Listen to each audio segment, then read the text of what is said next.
എനിക്ക് വരുന്നത് നമ്മളിങ്ങനെ പറയില്ല, എൻ്റെ ഉമ്മ വാസ് എ റെഫറി ആക്ച്വലി. നമുക്കെതിരെ വരുന്ന ഗോളുകളെല്ലാം തടുത്ത് എന്നെ പ്രൊട്ടക്റ്റ് ചെയ്ത് ആ വല കാക്കുന്ന ഒരു റെഫറി ആയിരുന്നു, ഗോളിയായിരുന്നു എൻ്റെ ഉമ്മ. ആ ഒരു ഗോൾ പോസ്റ്റിൽ എൻ്റെ ഉമ്മ എപ്പോഴും സേഫായിട്ട് നിൽക്കുന്നതുകൊണ്ട് my net was like relaxed ആയിരുന്നു, സേഫ് ആയിരുന്നു, എനിക്കിത് പഠിക്കായിരുന്നു.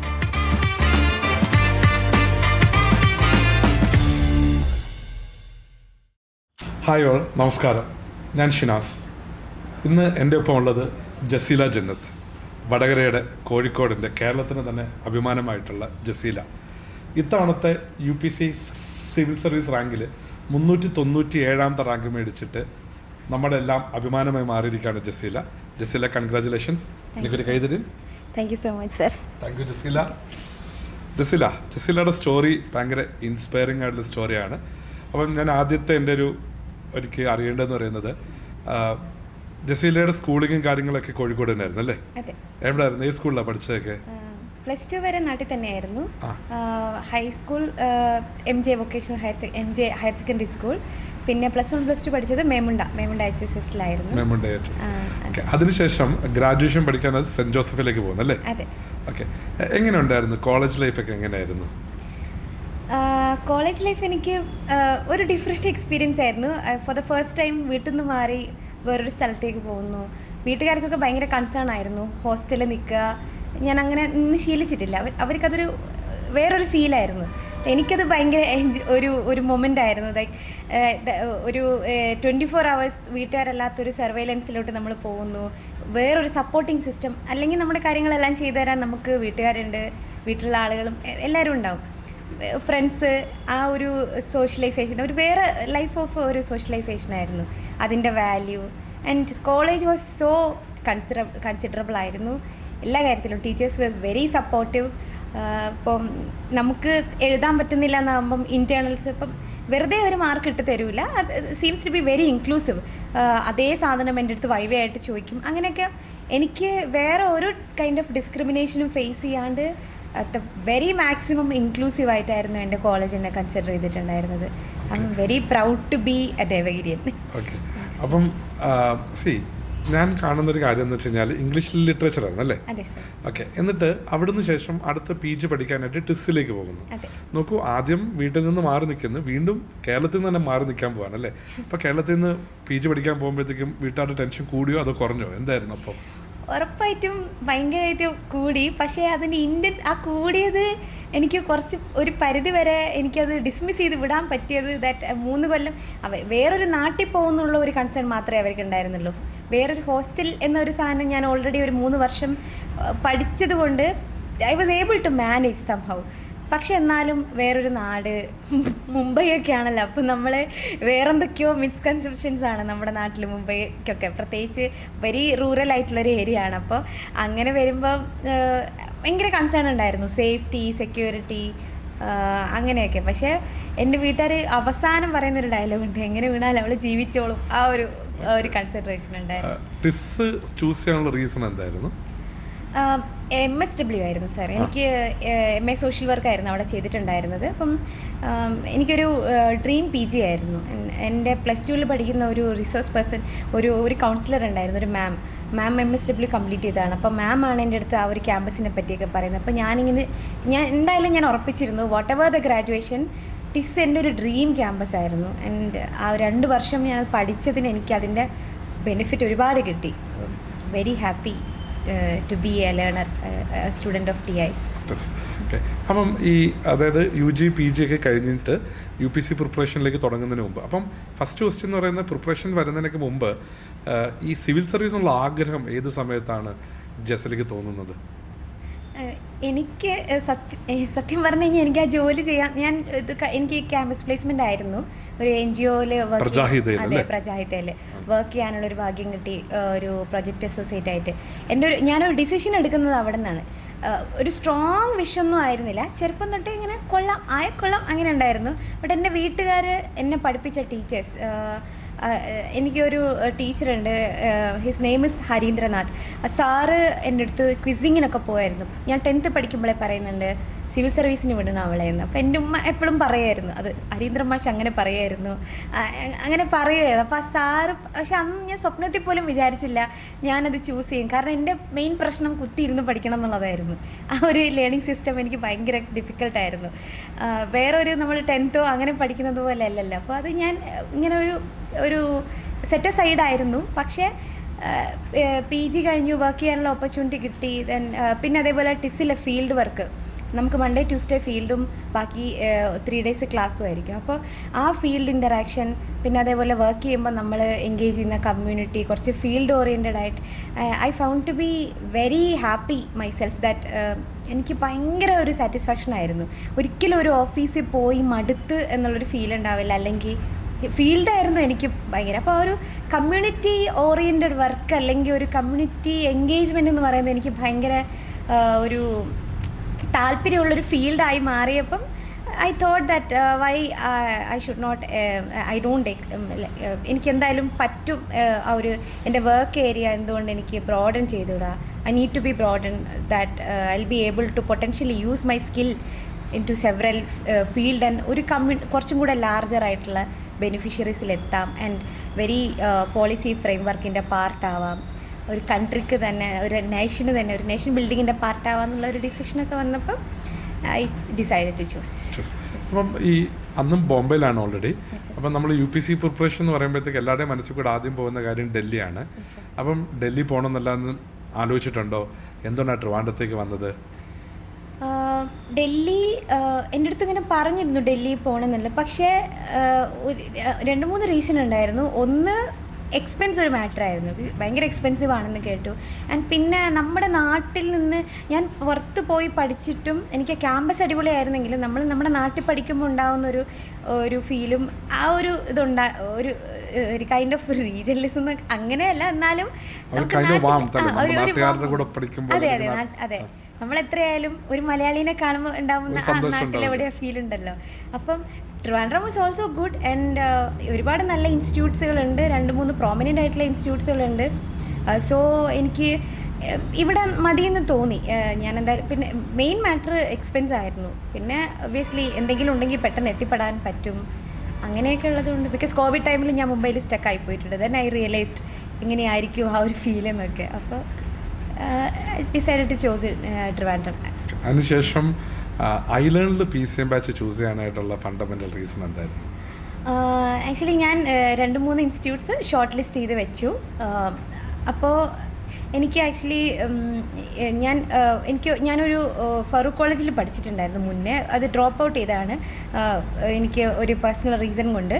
അപ്പോൾ ആ സമയത്ത് നമ്മുടെ ഇവിടുത്തെ സോഷ്യോളജി പഠിപ്പിക്കുന്ന ജിഷ്ണു സാറ് അവിടെ ഞങ്ങളെ പഠിപ്പിച്ചിട്ടുണ്ടായിരുന്നു. ഇവിടെ വരുന്നതിന് മുന്നേ ഹി വാസ് മൈ ടീച്ചർ ആ ടൈമിൽ. അപ്പോൾ ആ സമയത്ത് സാർ അവിടെ നിന്ന് റിസൈൻ ചെയ്യാനുള്ള റീസൺ സാർ ഒരു സിവിൽ സർവീസ് അക്കാഡമിയിൽ ജോയിൻ ചെയ്യുന്നു എന്ന് പറഞ്ഞത് എനിക്ക് ഓർമ്മയുണ്ട്. അപ്പോൾ ഐ തോട്ട് ദാറ്റ് ഒരുപാട് പേരെടുത്ത് സജഷൻ ചോദിച്ചു. ഞാൻ അങ്ങനെ ചോദിക്കുന്ന കൂട്ടത്തിൽ സാറിൻ്റെ നമ്പർ കളക്ട് ചെയ്ത് സാറിൻ്റെ അടുത്ത് ചോദിച്ചു. ഞാൻ ഐലേൺ എന്നുള്ള ഒരു മൈൻഡ് അങ്ങനെ ഒരു ചിന്തയിലല്ല ഞാൻ വരുന്നത്. സാറിൻ്റെ അടുത്ത് ജസ്റ്റ് ഒന്ന് സജഷൻ ചോദിക്കണം. സാറ് ഒരു ടീച്ചറാണല്ലോ സിവിൽ സർവീസ് അക്കാഡമിയിൽ വർക്ക് ചെയ്യുന്നത്. അപ്പം അങ്ങനെ ഒരു സജഷൻ കിട്ടുമെന്ന് പറഞ്ഞപ്പോൾ സാർ ഇങ്ങനെ പറഞ്ഞു, like there are couple of institution, ഓരോന്നിൻ്റെ പോസിറ്റീവ്സും നെഗറ്റീവ്സും ഒക്കെ പറഞ്ഞു തന്നു. ആൻഡ് എൻ്റെ അടുത്ത് ഇങ്ങനെ പറഞ്ഞു, iLearn is a very good platform, ഇങ്ങനത്തെ പോസിറ്റീവ് സാധനങ്ങളൊക്കെ ഐലേണിനുണ്ട്, വെരി ഇൻക്ലൂസീവ് ആണ്. ബട്ട് ഞാൻ ഒരിക്കലും നിൻ്റെ അടുത്ത് ഞാൻ പറഞ്ഞ് നീ ഐലൻഡ് ചൂസ് ചെയ്യണമെന്ന് ഞാൻ പറയില്ല, ബട്ട് ചൂസ് ചെയ്താൽ നന്നായിരിക്കും എന്ന് പറഞ്ഞു. He never lock me to join in island, അങ്ങനെ പറഞ്ഞിട്ടില്ല. ദെൻ ഞാൻ വിചാരിച്ചു എന്തായാലും നമ്മൾ അറിഞ്ഞൂടാത്തൊരു നാട്ടിൽ പോകുന്നു, അപ്പം നമ്മളറിയാവുന്ന ആരെങ്കിലും അവിടെ ഉണ്ടാകുമ്പോൾ നമുക്ക് ഒരു, പിന്നെ എനിക്കറിയില്ല, ബിക്കോസ് ഫിസിക്കലി വന്ന് എല്ലാ ദിവസവും ക്ലാസ് വന്ന് അറ്റൻഡ് ചെയ്യുന്ന ആസ്പിറൻസ് ഇപ്പോൾ വിഷ്വലി ചാലഞ്ചഡൊക്കെ ആയിട്ടുള്ള അങ്ങനെ ഞാൻ അധികം കണ്ടിട്ടില്ല. അപ്പം അതൊക്കെ എങ്ങനെ ആയിരിക്കുന്നൊക്കെ എനിക്ക് ഭയങ്കര എക്സൈറ്റഡ് ആയിരുന്നു. അപ്പോൾ ഒരാളുടെ ഒരു കൈൻഡ് ഓഫ് ഒരു സപ്പോർട്ട് ഉണ്ടെങ്കിൽ ഒബ്വിയസ്ലി എനിക്കത് കുറച്ചും കൂടി ഈസി ആയിരിക്കും ആ ജേണി. അങ്ങനെ ഐലൻഡ് ചൂസ് ചെയ്തതാണ്. So what was your experience in island with respect to PCM batch? Just before that I just want to add one more point that എനിക്ക് എല്ലാ മെറ്റീരിയലും സോഫ്റ്റ് കോപ്പി വേണം, എനിക്ക് ഹാർഡ് കോപ്പി വായിക്കാൻ പറ്റില്ല എന്ന് പറഞ്ഞിട്ടുണ്ടായിരുന്നു. സോ ദാറ്റ് കേസിലാണെങ്കിലും immediately responded that we are ready to provide all the hard copies in a PDF format, soft copies in a PDF format. അങ്ങനെ പറഞ്ഞ് അപ്പം തന്നെ നമുക്കൊരു ആ ഒരു ഇൻക്ലൂസിവിറ്റി മനസ്സിലായി, എന്ത് ചോദിച്ചാലും കിട്ടും എന്നുള്ളൊരു feel. Then coming into the question of experience, എൻ്റെ ഫ്രണ്ട്സ് എല്ലാവരും പറയും, അതായത് ഞാനൊരിക്കലും അത് നമ്മൾ അങ്ങോട്ട് കൊടുക്കുന്ന ഒരു ഓറയും കൂടിയിട്ടാണ്, ഒരു പോസിറ്റീവ് ഓറയും കൂടിയാണ്. ഒരിക്കലും എനിക്കൊരു ഒരു ചലഞ്ചുള്ള ഒരു കുട്ടിയാണെന്നുള്ളൊരു ഒരു കൈൻഡ് ഓഫ് ഡിസ്ക്രിമിനേഷനോ അല്ലെങ്കിൽ ഒരു മാറ്റി നിർത്തലോ ഒന്നും ഫീൽ ചെയ്തില്ല. ഇൻഫാക്റ്റ് പല ക്ലാസ്സിലും ഞാൻ മാത്രമായിരുന്നു ഡൗട്ട് ചോദിക്കുന്നത്. ഇന്നലെ ഡായ് സാർ പറയുന്നുണ്ടായിരുന്നു, ഡിസാസ്റ്റർ മാനേജ്മെൻറ്റ് ക്ലാസ്സിൽ വരെ ചോദിക്കുമായിരുന്നു ഡൗട്ടെന്ന്. സോ എനിക്കിങ്ങനെ മെയിൻ റീസൺ ഞാൻ കാണില്ല ഇത് ബോർഡിൽ എന്താ എഴുതുന്നതെന്നുള്ളത്. അപ്പം എനിക്ക് എന്നെ തന്നെ ആ 2 മണിക്കൂർ ഒരേ സബ്ജക്റ്റിൽ ലിസൺ ചെയ്തിരിക്കുമ്പോൾ എൻഗേജ്ഡ് ആക്കി വെക്കാൻ I need to ask some question, otherwise I lose my thought. അപ്പോൾ ആ ഒരു ഫീൽ ഉണ്ടാകാൻ വേണ്ടിയിട്ട്, അപ്പം അതൊന്നും ഒരാൾക്കൊരു പ്രശ്നമായിരുന്നില്ല. ചോദ്യങ്ങൾ ചോദിക്കുമ്പം faculties were found to be very happy. എനിക്കും നല്ല സന്തോഷം, അവർക്കും സന്തോഷം. അപ്പോൾ ഒരു ഭയങ്കര ഇൻക്ലൂസീവ് ഫീലായിരുന്നു എനിക്ക്. ഓക്കെ, അതായത് ജസീലിനെ സംബന്ധിച്ചിടത്തോളം PCM ബാച്ചിൽ അവിടെ വരുന്നു, നമ്മളവിടെ ക്ലാസ്സൊക്കെ അറ്റൻഡ് ചെയ്യുന്നു. അപ്പം ആ ക്ലാസ്സുകളിൽ നമ്മൾ ഒരിക്കലും പോലും ജസീലയ്ക്ക് ഇങ്ങനൊരു അതായത് ഏതെങ്കിലും തരത്തിൽ ജസീലിനെ മറ്റുള്ള കുട്ടികളിൽ നിന്ന് മാറ്റുന്നു നമ്മൾ ചിന്തിച്ചിട്ടില്ല. നമ്മളെപ്പോഴും വിചാരിക്കുന്നത് എത്രത്തോളം ഇൻക്ലൂസീവായിട്ട് ജസീലിനെ കൊണ്ടുപോകാം എന്നുള്ളതാണ്. അപ്പോൾ എനിക്കൊന്ന് അതിൽ ജസീലയുടെ ബാച്ച്മേറ്റ്സ് ഒക്കെ ഒത്തിരി ഹെൽപ്ഫുൾ ആയിരുന്നിരിക്കും അല്ലേ? അവരുടെ സപ്പോർട്ട് എങ്ങനെയായിരുന്നു? അവർ ആദ്യമൊക്കെ എല്ലാവർക്കും ഭയങ്കര എക്സൈറ്റ്മെൻ്റ് ആയിരുന്നു. എങ്ങനെ പഠിക്കും, എന്ത് ചെയ്യും, എങ്ങനെ നോട്ട് എഴുതും, എങ്ങനെ മെറ്റീരിയൽസൊക്കെ റെഫർ ചെയ്യും, അതൊക്കെയായിരുന്നു. പിന്നെ ഞാൻ കാര്യങ്ങളൊക്കെ പറയുമ്പം അതാണ് സാർ നമ്മൾ പറയുന്നത്, നമുക്ക് എവിടെയെങ്കിലും ഒരു ഇൻക്ലൂസിവിറ്റി കിട്ടണമെങ്കിൽ എന്തായാലും അവരുടെ ഒരു അതർ സൈഡിൽ നിന്നൊരു സാധനം ഉണ്ട്. പക്ഷേ നമ്മൾ കൊടുക്കുന്ന ഓറ ഈസ് വെരി ഇമ്പോർട്ടൻറ്റ്. ആ ഒരു പോസിറ്റീവ് എലമെൻ്റ് എന്ന് പറയുന്നത് ലൈക്ക് ഇതൊരു കോമ്പറ്റീറ്റീവ് ഫീൽഡാണ്. This is not a college or any kind of ഒരു റെപ്യൂട്ടഡ് ആയിട്ടുള്ള ഒരു പ്രൊഫഷണൽ അങ്ങനെ ഒരു ട്രെയിനിങ് ഇതൊന്നും അല്ല. It's a institution for a training for a competitive exam. അപ്പം അവിടെ എല്ലാവരും കോമ്പറ്റീറ്റേഴ്സ് ആണ്. ഞാനായിട്ട് കണ്ട് എൻ്റെ ഒരു ക്ലാസ്മേറ്റ് ആയിട്ട് കാണുന്നതിന് പകരം എല്ലാവർക്കും പഠിക്കണം, എല്ലാവർക്കും പാസ്സാവണം. അപ്പം ആ ഒരു നമ്മൾ കൊടുക്കുന്ന ഓറ ഉണ്ടാകുമ്പോൾ സ്വാഭാവികമായിട്ടും നമുക്ക് ഒരുപാട് ഫ്രണ്ട്സ് ഉണ്ടാവും. ഞാൻ ഒരിക്കലും ഞാനൊരു എന്തോ ഒരു ചലഞ്ചുള്ള ആളായിട്ട് need some support, that is a reality. Physical limitations ഉണ്ട്, പക്ഷേ അത് ഞാൻ അങ്ങനെ കണ്ടിട്ടില്ലാത്തതുകൊണ്ട് എൻ്റെ ബാച്ച്മേറ്റ്സ് വർ വെരി ഫ്രണ്ട്ലി. നമ്മളിങ്ങനെ ഒരു ലാസ്റ്റ് നമുക്കൊരു ഫെയർവെൽ ഉണ്ടായിരുന്നു. ഐ തിങ്ക് സാറ് ഓർമ്മയുണ്ടെന്ന്, നമ്മൾ കുറേ പ്രോഗ്രാംസ് ഒക്കെ കണ്ടക്ട് ചെയ്തത്. ഫീൽ ലൈക്ക് എല്ലാവരും ഒരു കരയുന്നത് പോലെ ഇപ്പോൾ അരവിന്ദ് സാർ, നമ്മൾ ഇപ്പോൾ സർവീസിലുള്ള സാറ് ലാസ്റ്റ് ഇമോഷണൽ വരെയായി ഞങ്ങളുടെ ക്ലാസ്സിനെ കൊണ്ട്. ഞങ്ങളുടെ ക്ലാസ് അത്രയും നല്ലതായിരുന്നു എന്നാണ് പറയാം. അപ്പം അത്രയും സപ്പോർട്ടീവ് ആയിട്ടുള്ള ഒരു ബാച്ച്മേറ്റ്സ്, ഭയങ്കര എൻഗേജിങ് ആയിട്ടുള്ള batchmates, each and every people. ഒരു 150+ ടോട്ടൽ സ്ട്രെങ്ത് ഉണ്ടായിരുന്നു ആ ക്ലാസ്സിന്. എല്ലാവർക്കും എന്നെ അറിയായിരുന്നു, എനിക്കും കുറേ പേര് അറിയായിരുന്നു. That is A very good ecosystem ആയിരുന്നു. ജസീല, നമ്മുടെ ഈ പ്രിപ്പറേഷൻ ജേർണി സ്റ്റാർട്ട് ചെയ്യുമ്പോൾ നമ്മൾ പലപ്പോഴും ബുദ്ധിമുട്ട് നേരിടുന്നതെന്ന് വെച്ച് കഴിഞ്ഞാൽ ഇതൊരു മൾട്ടിപ്പിൾ സ്റ്റേജിൽ നടക്കുന്ന പരീക്ഷയാണ്. പ്രിലിംസ് ഉണ്ട്, പിന്നെ മെയിൻസ് ഉണ്ട്, പിന്നീട് ഇൻ്റർവ്യൂ വരും. അപ്പം ചില കുട്ടികൾ ചില സ്റ്റേജുകളിൽ വെച്ച് ഇടറി വീഴുമ്പോഴത്തേക്കും this not my cup of tea, I don't want to go further എന്നിങ്ങനെ ചിന്തിക്കാറുണ്ട്. അങ്ങനെ ചിന്തിക്കാറുണ്ടെന്ന് മാത്രമല്ല, അത് ഇടയ്ക്ക് വെച്ചിട്ട് നിർത്തി പോകാറുണ്ട്. സോ ജസീലിനെ സംബന്ധിച്ചിടത്തോളം സംതിങ് ഹാസ് മോട്ടിവേറ്റഡ് യു അല്ലേ? 24 കൊടുക്കുന്നു, 5 കൊടുക്കുന്നു, അങ്ങനെ കണ്ടിന്യൂസ്ലി അറ്റൻഡ് കൊടുക്കാനുള്ള ഒരു മോട്ടിവേഷൻ എന്തായിരുന്നു? ആ ഒരു മോട്ടിവേഷൻ്റെ ഫാക്ടർ?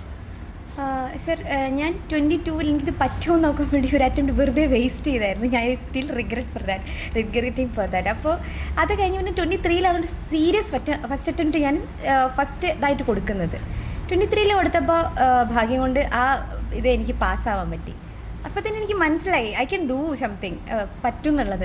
പക്ഷേ എൻ്റെ മെയിൻസ് അത്ര റെഡി അല്ലായിരുന്നു. അപ്പോഴായിരുന്നു നമുക്ക് മാസത്തിൽ അതിലാണ് ഒരു ടെക്സ്റ്റ് ബുക്ക്ലെറ്റ് തരുമായിരുന്നു. നമ്മൾ ആദ്യത്തെ 2 ക്വസ്റ്റ്യനൊക്കെ ആവേശത്തിന് പുറത്ത് എഴുതി കാണിക്കും, പിന്നെ നമ്മളത് അവിടെ വെക്കും, ഒരു ഇതും ഉണ്ടാവില്ല. പക്ഷേ പ്രിലിംസ് ക്ലിയർ ചെയ്തപ്പോഴാണ് മനസ്സിലാവുന്നത് ഈ പറയുന്നത് ആക്ച്വലി മെൻറ്റേഴ്സിനോ ഫാക്കൽറ്റീസിനോ നമുക്കിതൊക്കെ എഴുതിയിട്ട് ഇപ്പോൾ എന്താ, എഴുതിയാലും ഇല്ലെങ്കിലും നമ്മൾ ഇൻസ്റ്റിറ്റ്യൂഷനിൽ ഫീസ് കൊടുക്കുന്നു. പക്ഷേ അവർ നമ്മൾ അത്രയും നിർബന്ധിച്ച് നമ്മളെ കൊണ്ട് ചെയ്യിപ്പിക്കുന്നതിൻ്റെ ഇമ്പോർട്ടൻ്റ് എനിക്ക് മനസ്സിലായത് ആ ഒരു പ്രിലിംസ് ക്ലിയർ ചെയ്തിട്ട് ഇങ്ങനെ നിൽക്കുന്നൊരവസ്ഥയിലായിരുന്നു. I could have write more answers at least എന്നുള്ളൊരു ഫീലായിരുന്നു. അത് കിട്ടി. അപ്പം അതുകൊണ്ട് തന്നെ എൻ്റെ മെയിൻസ് അത്ര റെഡി അല്ലായിരുന്നു. 23-ൽ എനിക്ക് മെയിൻസ് ക്വാളിഫൈ ചെയ്യാൻ പറ്റിയില്ല. അഗൈൻ 24-ൽ എനിക്ക് ചെറിയൊരു CSAT മാർജിൻ മിസ്സായിപ്പോയി. CSAT എനിക്ക് മാത്സ് പാടായതുകൊണ്ട് അത് മിസ്സായിപ്പോയി. പക്ഷേ ഞാൻ എന്ത് ചെയ്തെന്ന് വെച്ച് കഴിഞ്ഞാൽ എന്തായാലും ഞാൻ 23-ൽ ക്ലിയർ ചെയ്തു. അപ്പോൾ എനിക്കിത് പറ്റാത്ത ഫീൽഡ് അല്ല എന്നുള്ളത് ഞാൻ ആദ്യം തന്നെ എന്നോട് തന്നെ പറഞ്ഞു പഠിപ്പിച്ചു. സോ ഇമ്മീഡിയറ്റ്ലി ഐ ജോയിൻഡ് 23-ൽ ഞാൻ മെയിൻസ് എഴുതിയിരുന്നെങ്കിൽ എൻ്റെ ഓപ്ഷനൊന്നും അത്ര നല്ലതല്ലായിരുന്നു. പിന്നെ ഇതാണെങ്കിലും GS ആണെങ്കിലും essay ഒക്കെ ഭയങ്കര കുറച്ച് നല്ലോണം ഇമ്പ്രൂവ് ചെയ്യാനുണ്ടായിരുന്നു. അത് നന്നായിട്ട് അതിൽ റീവർക്ക് ചെയ്തു. 24-ൽ പ്രിലിംസ് പാസ്സായ ഒരാളെ പോലെ തന്നെ ഞാൻ മൾട്ടിപ്പിൾ മെൻറ്റേഴ്സിനെയും കോണ്ടാക്റ്റൊക്കെ വെച്ച് അപ്രോച്ച് ചെയ്ത് ആൻസേഴ്സ് കാണിച്ചു. എൻ്റെ മെയിൻസ് ഞാൻ പെർഫെക്റ്റ് ആക്കി വെച്ചു. പക്ഷെ അതൊരു ഭയങ്കര നല്ലൊരു കാര്യമായിരുന്നു. കാരണം 25-ൽ പിന്നെ മെയിൻസ് വരുന്ന ഓഗസ്റ്റ് മന്തിലാണ്, ഒരു മന്ത് നേരത്തെ ആക്കി. നമുക്ക് വേറൊരു ഇമ്പ്രൂവ്മെൻറ്റിനൊന്നും അവിടെ സ്കോപ്പില്ല. സോ ആ ഒരു കൺസിസ്റ്റൻസി ഞാൻ കൺസിഡർ ചെയ്തു. ഞാൻ 2024-ലും പ്രിലിംസ് കയറിയിട്ടുണ്ടെന്നുള്ളത്. അത് അങ്ങനെ ആൻസർ റൈറ്റിംഗ് ഒക്കെ പ്രാക്ടീസ് ചെയ്തുകൊണ്ട് it was very easy for me to align with ആ ഒരു ടൈറ്റ് മെയിൻ ഷെഡ്യൂളിൽ 25-ൽ പോകാൻ വേണ്ടിയിട്ട്. അതാണ് ഈ പ്രിപ്പറേഷൻ ജേർണിയിൽ ഓപ്ഷൻ ഒരു ക്രൂഷ്യൽ എലമെൻ്റ് ആണ് അല്ലേ? അപ്പം സോഷ്യോളജി ചൂസ് ചെയ്യാനായിട്ടുള്ള റീസൺ എന്തായിരുന്നു? സർ ആക്ച്വലി സെക്കൻഡ് ഓപ്ഷൻ അതായിരുന്നു. ഫസ്റ്റ് ഹിസ്റ്ററി ആയിരുന്നു. ഹിസ്റ്ററി വലിയ ഇഷ്ടമാണ്, ഭയങ്കര ഇഷ്ടമാണ്.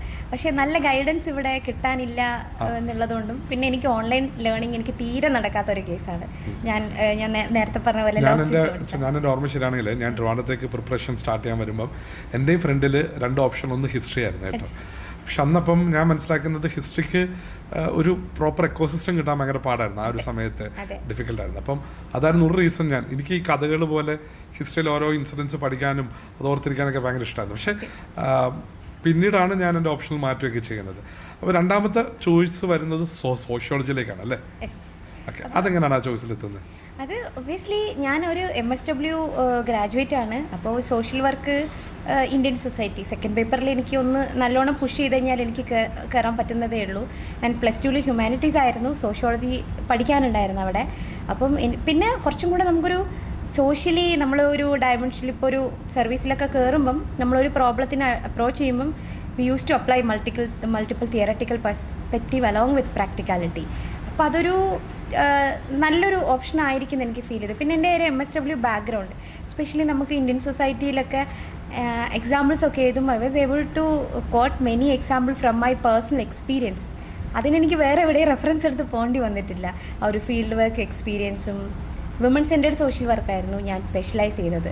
സോ ഫെമിനിസം ഒക്കെ പഠിക്കുമ്പം എനിക്ക് വേറെ ഒന്നും ചെയ്യേണ്ട ആക്ച്വലി. അത് കുറച്ചും കൂടെ അക്കാദമിക്കലി എനിക്ക് കംഫർട്ടബിൾ ആയിരുന്നു സോഷ്യോളജി. സോഷ്യോളജി ഇത്തവണ എഴുതുന്ന സമയത്ത് ജിഷ്ണു സാർ ഒത്തിരിയധികം സപ്പോർട്ട് ചെയ്യുന്നുണ്ട്. ഓൾറെഡി ജിഷ്ണു സാറിനെ നേരത്തെ ഫറൂഖ് കോളേജിൽ വെച്ചിട്ടുള്ളൊരു പരിചയമുണ്ട്. സാറുമായിട്ടുള്ള ഇൻട്രാക്ഷൻസും കാര്യങ്ങളൊക്കെ എങ്ങനെയായിരുന്നു? Sir is like A brother for me. ഞാൻ എപ്പോഴും പറയും എൻ്റെ ഒരു ബ്രദർലി ഫീലാണ്. ഇന്നലെ സാർ എൻ്റെ അടുത്ത് പറഞ്ഞു എനിക്ക് എൻ്റെ ലൈഫിൽ നടന്നിട്ടുള്ള കുറേ ഹേർഡിൽസും ഇൻസിഡൻസും ഒക്കെ അറിയാവുന്ന ഒരാളാണ്. ബിക്കോസ് ഐലൻ എന്നെ അറിയുന്നതിനെക്കാട്ടിലും ഒരു 5-6 വർഷം മുന്നേ സാറിന് എന്നെ അറിയാം. So he knows lot of things to me. അപ്പം ഞാൻ എന്താണോ ആവശ്യപ്പെടുന്ന ആ ഒരു കസ്റ്റമൈസ്ഡ് സപ്പോർട്ട് സാർ എപ്പോഴും തന്നിട്ടുണ്ട്. സോഷ്യോളജിയിൽ മാത്രമല്ല പേഴ്സണലി ആണെങ്കിലും ഒരു ബ്രദർലി ഫീലായിരുന്നു സാറായിട്ട്. ഈ പ്രിപ്പറേഷൻ ഒരു ക്രൂഷ്യൽ പോയിന്റ് എന്ന് പറയുന്നത് നമ്മുടെ ഇൻ്റർവ്യൂ പ്രിപ്പറേഷനിലേക്ക് എത്തുമ്പോഴത്തേക്കും. സോ ഇൻ്റർവ്യൂ വരുമ്പോഴത്തേക്കും we are suppose to come up with a detail application form. അപ്പം ജസീലയുടെ ഡാഫ് ഭയങ്കര ഇൻട്രസ്റ്റിംഗ് ആണ്. അതായത് സ്കൂളുകളിൽ വെച്ചിട്ട് ഇഷ്ടംപോലെ കോ-കരിക്കുലർ ആക്ടിവിറ്റീസിന് പ്രൈസുകൾ മേടിച്ചിട്ടുള്ള, ടിസിൽ ഒത്തിരിയധികം വിമൻ സെൻറ്റേർഡുള്ള ആക്ടിവിറ്റീസിൽ ഇൻവോൾവ് ആയിട്ടുള്ള വളരെ ഡൈനാമിക് ആയിട്ടൊരു പ്രൊഫൈലായിരുന്നു. ഡാഫിൻ്റെ പ്രിപ്പറേഷൻസും ഇൻ്റർവ്യൂ പ്രിപ്പറേഷൻസും ഒക്കെ എങ്ങനെയായിരുന്നു? ഡാഫിൻ്റെ പ്രിപ്പറേഷൻ മെയിൻലി ഷിനാസ സാറിൻ്റെ ഡാഫ് ഫില്ലിങ് സെഷൻ. കാരണം ഞാൻ സംഭവം കുറേ ഉണ്ടെങ്കിലും ഞാനിങ്ങനെ വിചാരിച്ചത് എന്നെ പ്രൊജക്റ്റ് ചെയ്യുന്ന കാര്യമല്ല, ഞാനെല്ലാം എഴുതിട്ട്. അപ്പോൾ സാറിങ്ങനെ പറഞ്ഞു ഇങ്ങനെയൊക്കെ നിരത്തി എഴുതി കഴിഞ്ഞാൽ നിനക്ക് ഇത്രയും ക്വസ്റ്റ്യൻ കിട്ടും. അപ്പോൾ സാറത് ഭയങ്കരമായിട്ട് കൺസൈസ് ചെയ്ത് തന്നു പല സാധനങ്ങളും. ആൻഡ് കുറേ കാര്യങ്ങളിങ്ങനെ നമുക്ക് എങ്ങനെ ഒരു ക്വസ്റ്റ്യൻ അവരെ കൊണ്ട് ചോദിപ്പിക്കാം എന്ന രീതിയിലേക്ക് ഡാഫിന് ഒന്നും കൂടെ ഡാഫ് അട്രാക്റ്റീവ് ആക്കുന്നതിൽ സാറ് ഭയങ്കര ഹെൽപ്പ് ചെയ്തിട്ടുണ്ട്. Thank you so much for that. And അതുപോലെ പറഞ്ഞ പോലെ പ്രിപ്പറേഷൻ ആണെങ്കിലും ഡാഫ് അനാലിസിസ് ഉണ്ടാവും. അതായത് ഫില്ലിങ് കഴിഞ്ഞിട്ട് പിന്നെ അനാലിസിസ് ആണ്, ഏതൊക്കെ ഏരിയയിൽ നിന്ന് ക്വസ്റ്റ്യൻ വരും. അപ്പോൾ എൻ്റെ ഡാഫ് സാർ ഇങ്ങനെ വായിക്കും, ഓക്കെ പേര് വില്യാപ്പള്ളി, വടകര, സ്കൂള്, അത് എന്നൊക്കെ പറഞ്ഞിട്ട്. അപ്പോൾ ഇതിൻ്റെ സാറ് തന്നെ എഴുതും. എന്നിട്ട് ആ ഡോക്യുമെൻ്റ് നമുക്ക് അയച്ചു തരും. നമുക്ക് പ്രത്യേകിച്ച് പണിയൊന്നുമില്ല. അത് ChatGPTയിലോ നമുക്ക് വേറെ എല്ലാ AI ടൂൾസൊക്കെ വെച്ച് അതിൻ്റെ അകത്ത് ക്വസ്റ്റ്യൻ എടുക്കുക, അത് പഠിക്കുക. അപ്പം ആ ഒരു സാറിൻ്റെ 1-on-1 ഭയങ്കരമായിട്ട് ഹെൽപ്പ് ചെയ്തിട്ടുണ്ട്. ആൻഡ് മോക്ക് ഇൻ്റർവ്യൂസ് ഒന്നും എനിക്ക് അധികം സമയം കിട്ടിയിട്ടില്ല, കാരണം എനിക്ക് ജനുവരി ഫസ്റ്റ് വീക്കിലായിരുന്നു ഇൻ്റർവ്യൂ. അപ്പോൾ എനിക്ക് ഭയങ്കര സങ്കടം. അപ്പം അതൊക്കെ കൺസിഡർ ചെയ്തിട്ട് ഒരു ഫാക്കൽറ്റി മോക്ക് ഇൻ്റർവ്യൂ ഞാൻ അതിലൊരു പൊട്ടത്തിന് വിളിച്ച് പറഞ്ഞപ്പോൾ അങ്ങോട്ട് ഇട്ട് കൊടുക്കുക, അതായത് ഒരു എനിക്ക് സ്കില്ല് ഉണ്ട്, പക്ഷേ അതിനെ പോളിഷ് ചെയ്യാൻ വേണ്ടിയിട്ട് എസ്പെഷ്യലി ഷിനാസ് സാറ് ഭയങ്കരമായിട്ട് ഹെൽപ്പ് ചെയ്തിട്ടുണ്ട്. Thank you so much for that. Jasila, there is one other aspect which I have always thought, like Jaseela പ്രജാഹിതയിൽ വർക്ക് ചെയ്തിരുന്നല്ലോ അല്ലേ? അവിടെ വെച്ചിട്ടാണ് ജസീല ഇങ്ങനെ റിസൈൻ ചെയ്തിട്ട് ഫുൾ ടൈം പ്രിപ്പറേഷനിലേക്ക് ഇറങ്ങി. അപ്പം നമ്മൾ ജോലി ചെയ്യുന്ന സ്ഥലത്ത് ഒക്കെ അതായത് നമ്മളെല്ലാവരും എങ്ങനെ കാണുന്നു എന്നുള്ളൊരു ഫാക്ടർ ഉണ്ടല്ലോ അല്ലേ? ഇപ്പം ജസീലിനെ എങ്ങനെയാണ് കാണുന്നത്, and how is it, and how others see you also, അതെങ്ങനെയാണ് ജസീല ഫീൽ ചെയ്യുന്നത്, ആ രണ്ട് ഡിഫറൻസുകൾ? സർ, ഇതിനൊരു ആൻസർ എന്ന് പറയുന്നത് മറ്റുള്ളവർ നമ്മളെ എങ്ങനെ കാണണം എന്ന് നമ്മൾ ഉണ്ടാക്കിയെടുക്കുന്ന പെർസ്പെക്റ്റീവിലാണ് നമ്മളെ കാണേണ്ടത്. Like if other people want to see me like a sympathetic like a person need always a supporting system, ഞാൻ ഭയങ്കര ഒതുങ്ങി ഒരു കോൺഫിഡൻസ് ഇല്ലാത്ത ഒരാളായിട്ട് ഞാൻ ജീവിക്കും. അതല്ല, എനിക്ക് ഒരു ഫിസിക്കൽ ചെറിയൊരു കോഎക്സിസ്റ്റിംഗ് അല്ലെങ്കിൽ കുറച്ചും കൂടി ഒരു ഇൻക്ലൂസീവ് സിസ്റ്റം മതി എനിക്ക് എന്ന് മനസ്സിലാക്കി എൻ്റെ പൊട്ടൻഷ്യലിലും കോൺഫിഡൻസിലും ഞാൻ ഇൻവെസ്റ്റ് ചെയ്ത് കഴിഞ്ഞ് കഴിഞ്ഞാൽ ഒബ്വിയസ്ലി ആളുകളും ആ ഒരു രീതിയിൽ തന്നെ അപ്രോച്ച് ചെയ്യുള്ളൂ. പിന്നെ കുറച്ച് പേരുണ്ടാവും, അത് നമ്മൾ ജീവിക്കുന്ന ഒരു ഡൈവേഴ്സ് സൊസൈറ്റിയിലാണ്. ആ സൊസൈറ്റിയിൽ നിൽക്കുമ്പം നമുക്ക് പലതരത്തിലുള്ള മനുഷ്യന്മാരുണ്ടാവും, having from different background, people having from different background. ഒരു റൂറൽ സെറ്റിങ്ങിൽ വളർന്ന ആളുകൾക്ക് നമ്മുടെ ലൈഫ് സ്റ്റൈൽ ഒട്ടും പറ്റിയെന്ന് വരില്ല. And those who are from, ഇപ്പം നമ്മൾ ട്രിവാൻഡ്രത്ത് നിന്ന് കോഴിക്കോടേക്ക് എത്തുമ്പോൾ തന്നെ നല്ല ഡിഫറൻസ് വരും. അപ്പം അത് ഒഴിച്ച് നിർത്തി കഴിഞ്ഞാൽ എൻ്റെ സെൽഫ് റിഫ്ലക്ഷൻ ആണ് മറ്റുള്ളവർ എന്നെ കാണുന്നത്. അതിന് ഏറ്റവും വലിയ എക്സാമ്പിളാണ് ഐലേണിൽ ഞാൻ അങ്ങോട്ട് ക്രിയേറ്റ് ചെയ്തിട്ടുള്ള എൻ്റെ ഫ്രണ്ട്സൊക്കെ പറയും, ഈ പറഞ്ഞ എൻ്റെ ബാച്ച്മേറ്റ്സ് പറയും, അവർക്കൊരിക്കലും ഫീൽ ചെയ്തിട്ടില്ല. ചില ആളുകളൊക്കെ അടുത്ത് വന്നിട്ടാണ് ചോദിക്കുക കാഴ്ചയ്ക്ക് എന്തെങ്കിലും ബുദ്ധിമുട്ടുണ്ടോ എന്നുള്ളത്. ചില ആൾക്ക് മനസ്സിലാവില്ല, ടു ബി ഓണസ്റ്റ്. അപ്പം അത്രയും അങ്ങനെ നിൽക്കുന്നുണ്ട്. ദേവർ ഓൾസോ കുഴപ്പമില്ല, ഇവള് ജീവിച്ചു പൊക്കോളൂ, എൻ്റെ വീട്ടുകാർ പറയുന്ന പോലെ. അതിലൊരു ആസ്പെക്ട് എന്താണെന്നറിയാം, ഞാൻ എപ്പോഴും ശ്രദ്ധിക്കുന്നില്ല, ജസീലിനെ എപ്പോഴും നോക്കിയാൽ ജസീൽ ഇങ്ങനെ ചിരിച്ചാണ് ഇരിക്കുന്നത്. ആ ഒരു സ്മൈൽ ഈസ് ഓൾവേസ് ദർ. ഇന്റർവ്യൂവിന് പ്രിപ്പറേഷൻ സമയത്ത് എനിക്കറിയാം ജസീലയ്ക്ക് ടെൻഷൻ ഉണ്ടെങ്കിൽ പോലും ഈവൻ സംസാരിക്കുമ്പോഴും ജസീലയ്ക്ക് ഒരു സ്മൈൽ എപ്പോഴും ഉണ്ടാവും. അതെങ്ങനെയാണ് ഈ സ്ഥായിയായിട്ട് ഈ ചിരിക്കുന്നൊരു മുഖം വെക്കുന്നത്? പൊതുവെ ഞാൻ എൻ്റെ വീട്ടിലെല്ലാവരും അങ്ങനെയാണെന്ന് തോന്നുന്നത്. അതൊരു ഇതിൻ്റെ ഭാവമാണെന്ന് പറഞ്ഞ പോലെ സ്ഥായി ഭാവമാണ്. അതങ്ങനെയാണ്. അതിപ്പോൾ ഇൻ്റർവ്യൂവിൽ സ്ട്രെസ്ഫുൾ ആയിട്ടുള്ള ക്വസ്റ്റ്യൻ ചോദിക്കുമ്പോഴും ഉള്ളിൽ ഞാനിങ്ങനെ പുകയായിരിക്കും, പക്ഷേ ഫ്രണ്ടിൽ ഇങ്ങനെ ചിരിച്ചുകൊണ്ടിരിക്കും. ഒരു പക്ഷേ എനിക്ക് മാർക്ക് എന്തെങ്കിലും എക്സ്ട്രാ കിട്ടിയിട്ടുണ്ടെങ്കിൽ അതുകൊണ്ടായിരിക്കും. നമ്മളെപ്പോഴും പറയും, കാരണം ആ മുഖത്ത് നോക്കുമ്പോൾ ഭയങ്കര ഒരു പ്ലസൻനെസ്സാണ്, നമുക്ക് തന്നെ ഒരു ഭയങ്കര ഒരു കോൺഫിഡൻറ്റാണ്. കാരണം ആ ഒരു ചിരി തരുന്നത് ജസീല എത്രത്തോളം ജസീലയിൽ കോൺഫിഡൻ്റ് ആണെന്നുള്ളതാണ് ചിരി കാണിക്കുന്നത്. ജസീല, വേറൊരു ആസ്പെക്ട് എന്താണെന്ന് വെച്ചിട്ടുണ്ടെങ്കിൽ ഇപ്പോൾ പ്രിപ്പറേഷൻ വരുന്ന സമയത്ത് ഇപ്പം AI ടൂൾസ് ഇഷ്ടം പോലെ വരാറുണ്ട് അല്ലേ? അപ്പം ജസീലയ്ക്ക് ഈ AI ടൂൾസിൻ്റെ യൂസ്ഫുൾ എത്രത്തോളം ഉണ്ടായിരുന്നു? എങ്ങനെയായിരുന്നു ജസീല AIനെ തൻ്റെ പ്രിപ്പറേഷന് വേണ്ടി യൂസ് ചെയ്തിരുന്നത്? സാർ, ആക്ച്വലി സത്യം പറഞ്ഞാൽ ഒരു റെവല്യൂഷണറിയാണ്, എസ്പെഷ്യലി ഫോർ ആസ്പിറൻസ്. നമ്മൾ ഈ കഷ്ടപ്പെട്ട് റെഫർ ചെയ്ത് നോട്ട് ഉണ്ടാക്കുക എന്ന് പറയുമ്പോൾ ഇത് ഇപ്പോൾ ChatGPTനോടോ ജെമിനിനോടോ ചോദിച്ചാൽ മതി, ഒരു പ്രോംപ്റ്റ് കൊടുക്കുക, അവർ നമുക്ക് ആൻസർ തരും. ഞാൻ ഏറ്റവും കൂടുതൽ യൂസ് ചെയ്തത് മെയിൻസിൻ്റെ സമയത്താണെങ്കിൽ, പ്രിലിംസിൽ പിന്നെ അത് വേറൊരു ജോണറാണ്. എന്നാലും നമുക്കിപ്പോൾ ഒരു ക്വിക്ക് ഇൻഫർമേഷൻ വേണമെങ്കിൽ, അല്ലെങ്കിൽ what is on going Iran issue and problem like impact of India എന്ന് പറഞ്ഞാൽ നമുക്ക് ഇഷ്ടം പോലെ പോയിന്റ് അവർ തരും. അതിലെല്ലാം കുറേയൊക്കെ നമുക്ക് അറിയുന്നതായിരിക്കും. ആൻഡ് അത് ഭയങ്കര കൺസൈസ് ആയിരിക്കും. നമ്മൾ ഇത് വായിക്കുമ്പോൾ നമ്മുടെ ലാംഗ്വേജ് ഭയങ്കരമായിട്ട് നന്നാവും, പുതിയ വേർഡ് നമ്മൾ കാണും.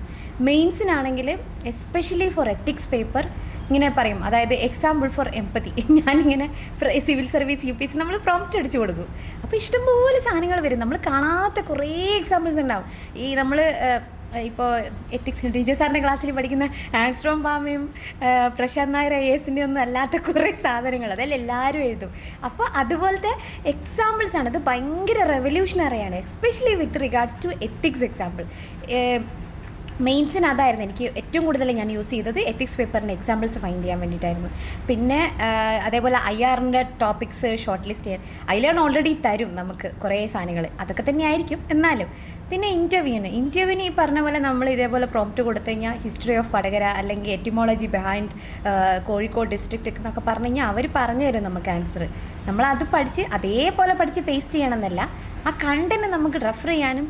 പിന്നെ നമ്മുടെ ലാംഗ്വേജാണ്. അപ്പം എസ്പെഷ്യലി നമ്മളത് എഴുതുമ്പം നമ്മളിങ്ങനെ പറയും, അതായത് ഒരു സാധനം കവർ ചെയ്യാന്ന് പറയുമ്പം ChatGPT ചിലപ്പോൾ അല്ലെങ്കിൽ പറയുക റിഡാക്ഷൻ എന്നായിരിക്കും, റിഡാക്റ്റ് ചെയ്യുക എന്നായിരിക്കും. അപ്പം അത് ഇറ്റ്സ് എ വൊക്കാബുലറി ഇമ്പ്രൂവ്മെൻറ്റ്, അങ്ങനത്തെ കുറേ യൂസ്ഫുള്ളാണ്.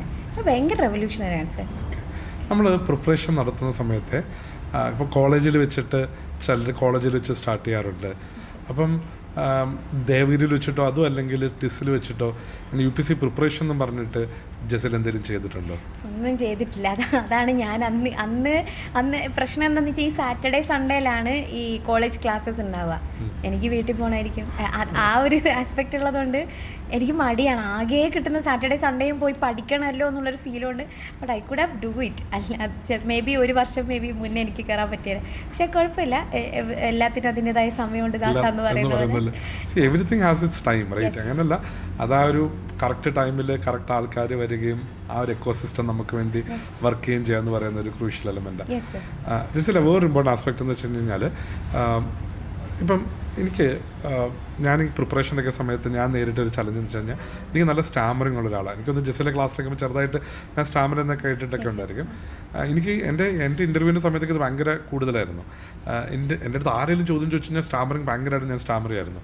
ഇപ്പം പലപ്പോഴും എൻ്റെ ഫ്രണ്ട്സൊക്കെ വിക്കുള്ള പയ്യൻ എന്നിങ്ങനെ പറയും. അപ്പം നമ്മളെ പലപ്പോഴും ഐഡൻറ്റിഫൈ ചെയ്യുന്നത് ആൾക്കാരുവേ നമ്മുടെ ഒരു നല്ലതോ ചിലപ്പോൾ നമ്മുടെ എന്തെങ്കിലും ഒരു കുറവുകൾ വെച്ചിട്ടായിരിക്കും. അപ്പം ഞാനൊരിക്കലും എന്നെ അങ്ങനെ കണ്ടിട്ടില്ല. അപ്പം ഞാൻ നല്ലവണ്ണം സംസാരിക്കുന്ന ഒരാളായിട്ടാണ് ഞാൻ എന്നെ തന്നെ കാണുന്നത്. പക്ഷെ ഞാൻ സംസാരിക്കുമ്പോൾ ഞാൻ ഭയങ്കരമായിട്ട് വിൽക്കുന്നുണ്ടായിരുന്നു ആ ഒരു സമയത്ത്. അപ്പം ഇപ്പം ജസീല പറഞ്ഞു ജസീലയ്ക്ക് എങ്ങനെ പ്രൊജക്റ്റ് ചെയ്യണമെന്നുള്ളൊരു ആഗ്രഹമായിരുന്നു എന്നുള്ളത്. അപ്പം ജസീലിനെ എങ്ങനെ ആൾക്കാർ കാണണം ആ ആഗ്രഹത്തിലാണ് ജസീല പ്രൊജക്റ്റ് ചെയ്യുന്നതെന്ന് പറഞ്ഞു. പക്ഷെ അപ്പോഴും കുറച്ച് പേരുടെങ്കിലും മനസ്സിൽ കുറച്ച് ഡിഫറെൻ്റ് ആയിട്ടുണ്ടായിരിക്കും അല്ലേ? അപ്പോൾ അങ്ങനെ എന്തെങ്കിലും ഒരു ഇൻസിഡൻസ് എന്തെങ്കിലും ഫേസ് ചെയ്തിട്ടുണ്ടോ? അതാണ് ഞാൻ നേരത്തെ പറഞ്ഞത് സാർ. അതായത് ഡൈവേഴ്സ് സൊസൈറ്റിയാണ്. എന്തൊക്കെ പറഞ്ഞാലും നമ്മൾ ജീവിക്കുന്ന ഒരുപാട് സ്റ്റീരിയോ ടൈപ്സിൻ്റെയും ബോഡി ഷേമിങ്ങിൻ്റെയും ഒക്കെ ഇടയിലാണ്. ഇപ്പോൾ നമ്മൾ പൊളിറ്റിക്കൽ കറക്റ്റ്നെസ് ഒക്കെ പറഞ്ഞ് കുറേ ഇമ്പ്രൂവ് ചെയ്തിട്ടുണ്ടെങ്കിലും ആ ഒരു പൊളിറ്റിക്കൽ കറക്റ്റ്നെസ് ഒക്കെ വരാൻ തുടങ്ങിയിട്ട് കപ്പിൾ ഓഫ് ഇയേഴ്സ് ആവുന്നേ ഉള്ളൂ. അപ്പോൾ അതിന് മുന്നേ നമ്മളിങ്ങനെയൊക്കെ തന്നെയായിരുന്നു. അല്ലെങ്കിൽ കണ്ണിന് വയ്യാത്ത കുട്ടി അങ്ങനെ പറഞ്ഞ് കേട്ടിട്ടുമുണ്ട്. And I still remember that. നമുക്ക് ചെറുപ്പം തൊട്ട് ഇങ്ങനെ ആഗ്രഹങ്ങൾ മാറിക്കൊണ്ടേ ഇരിക്കുമല്ലോ. അപ്പോൾ ഞാൻ ഇന്നിപ്പോൾ വേറെ ആരുടെ പറഞ്ഞതേ ഉള്ളൂ ഈ ഒരു reason. Doctor from A government hospital, നമ്മൾ മെഡിക്കൽ ബോർഡ് അപ്പയർ ചെയ്യാൻ പോയതാണ് അവിടെ സർട്ടിഫിക്കറ്റിന് വേണ്ടിയിട്ട്. അപ്പോൾ വടകര അവിടെ ജില്ലാ ജനറൽ ഹോസ്പിറ്റലായിരുന്നു.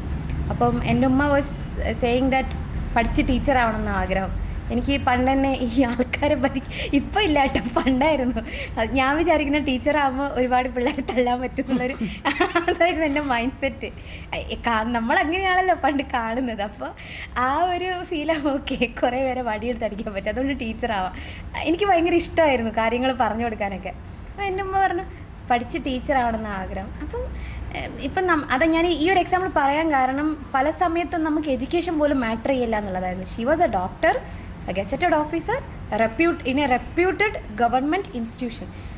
അതിങ്ങനെ പറഞ്ഞപ്പം ആളുടെ റെസ്പോൺസസ് ലൈക്ക് ആവശ്യമില്ലാത്ത നടക്കും എന്ന് സാധ്യതയില്ലാത്ത മോഹങ്ങളൊക്കെ മനസ്സിൽ വെച്ച് കഴിഞ്ഞാൽ ചിലപ്പോൾ പ്രതീക്ഷിച്ചത് കിട്ടിയില്ലെങ്കിൽ ഭയങ്കര വിഷമമായിപ്പോവും. I was a kid on that time sir. എനിക്കിപ്പോഴും ആ ലേഡിയുടെ ശബ്ദം ഐ ക്യാൻ ഹിയർ എൻ്റെ ചെവിയിൽ ഇങ്ങനെ മുഴങ്ങുന്നുണ്ട് ആ മാമിൻ്റെത്. I don't know whether she will watch it or not, whether she will alive or not. പക്ഷേ എനിക്കത് ഭയങ്കര ഇപ്പോഴും എനിക്കത് ഹോണ്ടിങ് അല്ല, പക്ഷെ ഞാനതൊരു അന്ന് എനിക്ക് വിഷമമായി. ഐ ഫീൽ ലൈക്ക് എൻ്റെ ഉമ്മ അത്ര എഡ്യൂക്കേറ്റഡ് ഒന്നുമല്ല, ഒരു സ്കൂൾ എഡ്യൂക്കേഷൻ മാത്രമേ ഉള്ളൂ. അപ്പം ആൾക്ക് എന്ത് ഫീൽ ചെയ്ത് കാണും എന്നുള്ളതാണ്. എൻ്റെ ഉമ്മ ഈ റിസൾട്ട് വന്നപ്പോൾ ചിരിച്ചൊരു ചിരിയുണ്ട്. I am damn sure that she'll remember all this things just ഒരു എക്സാമ്പിൾ പറയുന്നത്, നമ്മൾ എഡ്യൂക്കേഷനോ അപ്ബ്രിങ്ങിങ്ങോ ഒന്നും മാറ്റർ അല്ല. ചില സമയത്ത് ചില സ്റ്റീരിയോ ടൈപ്സ് അതിപ്പോഴും ഉണ്ട്. പലപ്പോഴും ഞാൻ ശ്രദ്ധിച്ചിട്ടുണ്ട്. എൻ്റെ ഫ്രണ്ട്സ് എന്നെയും കൊണ്ട് പുറത്ത് പോകുമ്പം ഇങ്ങനെ ചോദിക്കും, എന്താ പറ്റത്, ഇങ്ങനെ ആക്ഷനിൽ കൂടെയൊക്കെ ചോദിക്കുന്നു. അപ്പോൾ അവർ ഡിസ്മിസ് ചെയ്ത് വിടും. എന്നെ അവരത് അറിയിക്കില്ല, എനിക്കത് അറിയേണ്ട ആവശ്യമില്ല, ഐ ഡോണ്ട് ബോദർ. അപ്പം ആ ഒരു സാധനം എനിക്കിപ്പോഴും എനിക്ക് അതൊരു എൻ്റെ മൈൻഡിലുണ്ട് ആ ഒരു സംഭവം. പക്ഷേ നമ്മളവിടെ ചെയ്യേണ്ട ഒരു കാര്യം, just want to add that never give up based on this kind of negative comments. നമ്മൾ അതൊരു വാശിയാക്കിയോ അല്ലെങ്കിൽ അതൊരു പോസിറ്റീവ് ആക്കി എടുക്കണം. അതെന്താ അവരങ്ങനെ പറഞ്ഞത്, വൈ ഐ ഡോണ്ട് എന്ന് നമ്മൾ അവിടെ ചിന്തിച്ചു തുടങ്ങണം. അയ്യോ അവരങ്ങനെ പറഞ്ഞല്ലോ എന്ന് നമ്മൾ ചിന്തിക്കുന്നിടത്ത് നമ്മുടെ ഫെയിലിയർ സ്റ്റാർട്ട് ചെയ്യും. And the society stereo types will be acknowledged. അതാണ് പ്രശ്നം. അപ്പം നമ്മൾ അതെ ബ്രേക്ക് ചെയ്യണമെങ്കിൽ അതെന്താ അവരങ്ങനെ പറഞ്ഞത് എന്നുള്ള ക്വസ്റ്റ്യൻ ആണ് അവിടെ വേണ്ടത്. അല്ലാണ്ട് അയ്യോ അത് അവരങ്ങനെ പറഞ്ഞല്ലോ എന്ന് പറയുന്നിടത്ത് നമ്മൾ പിന്നെയും അവർ പറഞ്ഞതിന് നമ്മൾ അഡ്മിറ്റ് ചെയ്യുന്ന രീതിയിലായിപ്പോകും. അതാണ് ഒരു ഓർമ്മയുള്ളത് പെട്ടെന്ന്. അപ്പം ആക്ച്വലി ഇതുപോലുള്ള കുറേ കാര്യങ്ങൾ നമുക്കൊരു മോട്ടിവേഷൻ ആയിരിക്കും അല്ലേ. അതായത് ഇൻ എ സെൻസ് മോട്ടിവേഷൻ എന്ന് പറയുമ്പോഴത്തേക്കും നമ്മളിങ്ങനെ ഫ്രണ്ടിലേക്ക് നമുക്ക് we need to show to the world, right? അങ്ങനല്ല, see I am like every other person എന്ന് ഞാനിപ്പോഴും ആലോചിക്കുന്നുണ്ട്. ഞാനിങ്ങനെ നല്ല സ്റ്റാമിനിങ്ങനെ വന്നതിന് ശേഷം ഞാൻ ഒരിക്കലും ഡ്രാമയിൽ ഞാൻ 9ാം ക്ലാസ്സിൽ വെച്ചിട്ടാണെന്ന് തോന്നുന്നു, അല്ല 10th വെച്ചിട്ട് ഞങ്ങളുടെ സ്കൂളിൽ ഒരു പരിപാടിയുണ്ട്. ഈ ടീച്ചർ, അതായത് നമുക്കന്ന് ടീച്ചേഴ്സ് ഡേയുടെ അന്ന് നമുക്ക് ക്ലാസ് എടുക്കാം, എന്നിട്ട് അവർ ബെസ്റ്റ് ടീച്ചർ അവാർഡൊക്കെ കൊടുക്കും. അപ്പോൾ എനിക്ക് ടീച്ചിങ് ഭയങ്കര ഇഷ്ടമുള്ളതായിരുന്നു സ്കൂളുമായിട്ട്.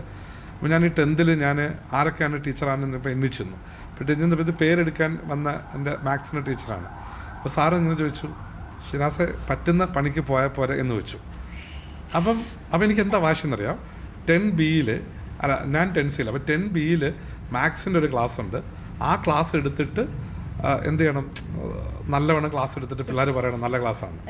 എന്നിട്ട് പക്ഷേ സബ്ജക്റ്റ് അലോക്കേറ്റ് ചെയ്യുന്ന ദിവസം ഞാനില്ലായിരുന്നു കേട്ടോ. അപ്പോൾ എനിക്ക് കിട്ടിയത് 9ാം ക്ലാസ്സിൽ സോഷ്യൽ സയൻസും 5ാം ക്ലാസ്സിൽ ഇംഗ്ലീഷും എന്താണ്ടാവും.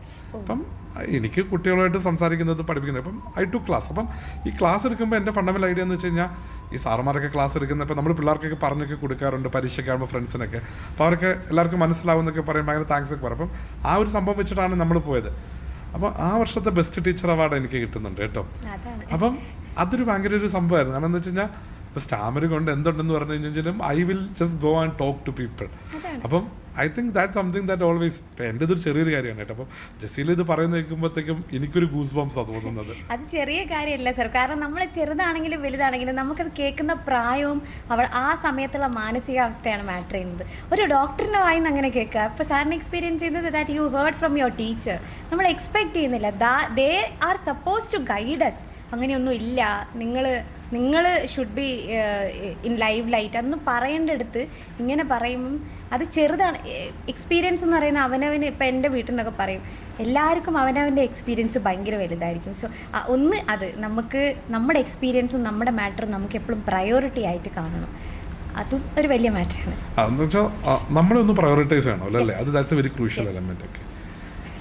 ജസീല, അപ്പം ജസീല കേരളത്തിലുണ്ടായിരുന്നു, കേരളത്തിന് പുറത്തുണ്ടായിരുന്നു, ട്രിവാൻഡ്രത്തും കോഴിക്കോടും ഒക്കെ ഉണ്ടായിരുന്നു, പ്രിപ്പറേഷൻ്റെ പാർട്ടായിട്ടും അല്ലാതെയും ഒത്തിരി ട്രാവലൊക്കെ ചെയ്തിട്ടുണ്ട്. നമ്മുടെ സൊസൈറ്റി എത്രത്തോളം ഇൻക്ലൂസീവാണ്? അതായത് 2 രീതിയിലാണ് ഞാൻ ചോദിക്കുന്നത്. ഒന്ന് ഇപ്പോൾ യാത്രയുടെ കാര്യത്തിൽ, ട്രാവൽ ചെയ്യുന്ന കാര്യത്തിൽ, പല സ്ഥലങ്ങളിലേക്ക് പോകുന്ന കാര്യത്തിൽ എത്രത്തോളം ആക്സസിബിൾ ആകുന്നുണ്ട്. പിന്നെ ജനങ്ങൾ നമ്മൾ ഓൾറെഡി നമ്മൾ സംസാരിച്ചു. അപ്പം how much inclusive is our society and system? അത് ഇപ്പോൾ കുറച്ചൊക്കെ ഇൻക്ലൂസീവായി വരുന്നുണ്ട്. പക്ഷേ എൻ്റെയൊക്കെ സ്കൂൾ ടൈമിലൊക്കെ ഭയങ്കര പ്രശ്നമായിരുന്നു. ഞാൻ ഈ ആർട്സ് ഫെസ്റ്റിവലിലൊക്കെ അങ്ങനെ പാർട്ടിസിപ്പേറ്റ് ചെയ്തിട്ടൊക്കെ ആയിരുന്നു. അപ്പോൾ എൻ്റെ ടീച്ചേഴ്സൊക്കെ എന്നെ കൈ പിടിച്ച് ഇങ്ങനെ കൊണ്ടുപോകുമ്പം, മോളെ ഒരു പടി ഇറങ്ങാനുണ്ട്, അത് കേൾക്കുമ്പോഴത്തേ ഒരു പടി കയറാനുണ്ട്, ഇതിങ്ങനെ പറഞ്ഞുകൊണ്ടിരിക്കും. അപ്പോൾ അന്ന് എനിക്കിതിൻ്റെ ഇമ്പോർട്ടൻസ് മനസ്സിലായില്ല. നമ്മൾ വലുതാകുമ്പോഴാണല്ലോ നമ്മൾ ചിന്ത ഉപയോഗിക്കുന്നത്, ബുദ്ധി ഉപയോഗിക്കുന്നത്. ആ സമയത്ത് ഈ നിരത്തി അങ്ങ് പണിഞ്ഞാൽ പോരെ, എന്തിനാ ഇങ്ങനെ, ഐ ഫീൽ ലൈക്ക് അങ്ങനെ, എന്തിനാ ഇങ്ങനെ ഇടയ്ക്കിടയ്ക്ക് ഓരോരോ കുഴിയും ഒരു സ്റ്റെപ്പൊക്കെ ഉണ്ടാക്കുന്നത്, എന്ത് പാടാണ് ആൾക്കാർക്ക്. അപ്പോഴും ഞാൻ ആലോചിക്കുന്നത് എൻ്റെ കാര്യമല്ല ഞാൻ ആലോചിച്ചത്, വയസ്സായിട്ടുള്ള ആളുകൾ എന്ത് ചെയ്യും, വടിയും കുത്തിപ്പോകുന്ന അപ്പന്മാരും അമ്മൂമ്മമാരൊക്കെ എന്ത് ചെയ്യും. ആ ഒരു ഫീലായിരുന്നു. എനിക്കത് വലിയ മാറ്ററാണെന്ന് ഫീൽ ചെയ്യാനുള്ള ബുദ്ധി പോലും എനിക്ക് അന്ന് ഇത് സ്കൂളിൽ പഠിക്കുന്ന ടൈമില്ല. അപ്പം ഒരുപാട് ആക്സസിബിലിറ്റിയുടെ പ്രശ്നമുണ്ട്. ഇപ്പം ഞാൻ ഐലൻഡിൻ്റെ ക്ലാസ്, നോട്ട് ക്രിട്ടിസൈസിങ്, പക്ഷെ ഒരു കാര്യം പറയുകയാണെങ്കിൽ സ്റ്റെപ്പ് കയറി വരണം. Was no lift facility. ഞാനെന്തോ ഇങ്ങനെ പറഞ്ഞ സമയത്ത് എനിക്കിപ്പോഴും ഓർമ്മയുണ്ട്, സാറ് ബഡ്ജറ്റിൻ്റെ ക്ലാസ് എടുക്കുമ്പോൾ സാർ ഒരു എക്സാമ്പിൾ വെച്ച് പറഞ്ഞു. ഇപ്പോൾ ഇയാൾ പറയാണ് ആക്സസിബിലിറ്റിയുടെ പ്രശ്നമുള്ളൊരു ലിഫ്റ്റ് വേണമെന്ന്. അപ്പോൾ എനിക്ക് ഉറപ്പാണ് സാർ അത് ചിന്തിച്ചിട്ടുണ്ടെന്നുള്ളത്. അതുകൊണ്ടാണ് ആ ഒരു എക്സാമ്പിൾ പറഞ്ഞത്. ബഡ്ജറ്റ് നമ്മൾ കട്ട് മോഷൻ പറയുമ്പോൾ ഇങ്ങനെ സാറ് പറയുന്നുണ്ടായിരുന്നു, ഓക്കെ ലിഫ്റ്റ് ആവശ്യമുള്ളതാണ്, ബാക്കി ഇങ്ങനെ കൂട്ടത്തോടെ കട്ട് ചെയ്യും എന്നിങ്ങനെ പഠിപ്പിക്കുമ്പം ബഡ്ജറ്റിൻ്റെ ക്ലാസ് എടുക്കുമ്പോൾ സാറ് ആ ഒരു എക്സാമ്പിൾ പറഞ്ഞത് ഞാൻ ക്ലാസ്സിൽ വന്നതുകൊണ്ടാണ്. നമ്മൾ സൊസൈറ്റി പണ്ടത്തെ കാലത്ത് അതൊരു കാലഘട്ടത്തിൻ്റെയും കൂടെ ചേഞ്ചാണ്, ഒരു ട്രാൻസിഷനാണ്. ഈ ഒരു ഡിഫറെൻ്റ്ലി ഏബിൾഡ് ആയിട്ടുള്ള അല്ലെങ്കിൽ എന്തെങ്കിലും ചാലഞ്ചസ് ഉള്ള ആളുകൾ പുറത്തിറങ്ങിയാലേ ഇങ്ങനൊരു സാധനം ഡിസ്കസ് ചെയ്യപ്പെടുള്ളൂ. ഇത് എന്തെങ്കിലും ഉണ്ടാകുമ്പം പലപ്പോഴും very sad to say that ഇങ്ങനത്തെ മക്കൾ ജനിക്കുന്നത് ശാപമാണ് അങ്ങനെയൊക്കെ കരുതുന്ന ഒരു സൊസൈറ്റിയിൽ നിന്ന് നമ്മൾ മാറി ചിന്തിക്കാൻ തുടങ്ങുന്നത് ഇപ്പോഴാണ്. റീസെൻ്റ്ലി ഒരു മലയാളം മൂവി വരെ അങ്ങനെ ഒരു ഡയലോഗ് പറഞ്ഞിട്ട് അവർക്കത് മാപ്പ് പറയേണ്ടി വന്നു. അതെന്ന് വെച്ചാൽ 2022 ഞാൻ പ്രിപ്പറേഷൻ തുടങ്ങിയതിന് ശേഷം. അപ്പോൾ അപ്പോഴും ഇങ്ങനത്തെ സ്റ്റീരിയോ ടൈപ്സ് ഒക്കെ ഉണ്ടാകുമ്പം അതുപോലെ നമ്മുടെ സൊസൈറ്റി ട്രാൻസിഷൻ സ്റ്റേജിൽ വരുവാണ്. ഇപ്പോൾ ഒരുപാട് ഇൻക്ലൂസീവ് പ്ലാറ്റ്ഫോം ഉണ്ടാകുമ്പം ഡിസ്കസ് ചെയ്യപ്പെടുന്നു. ഒറ്റ ചേഞ്ച് ഉണ്ടാവില്ല.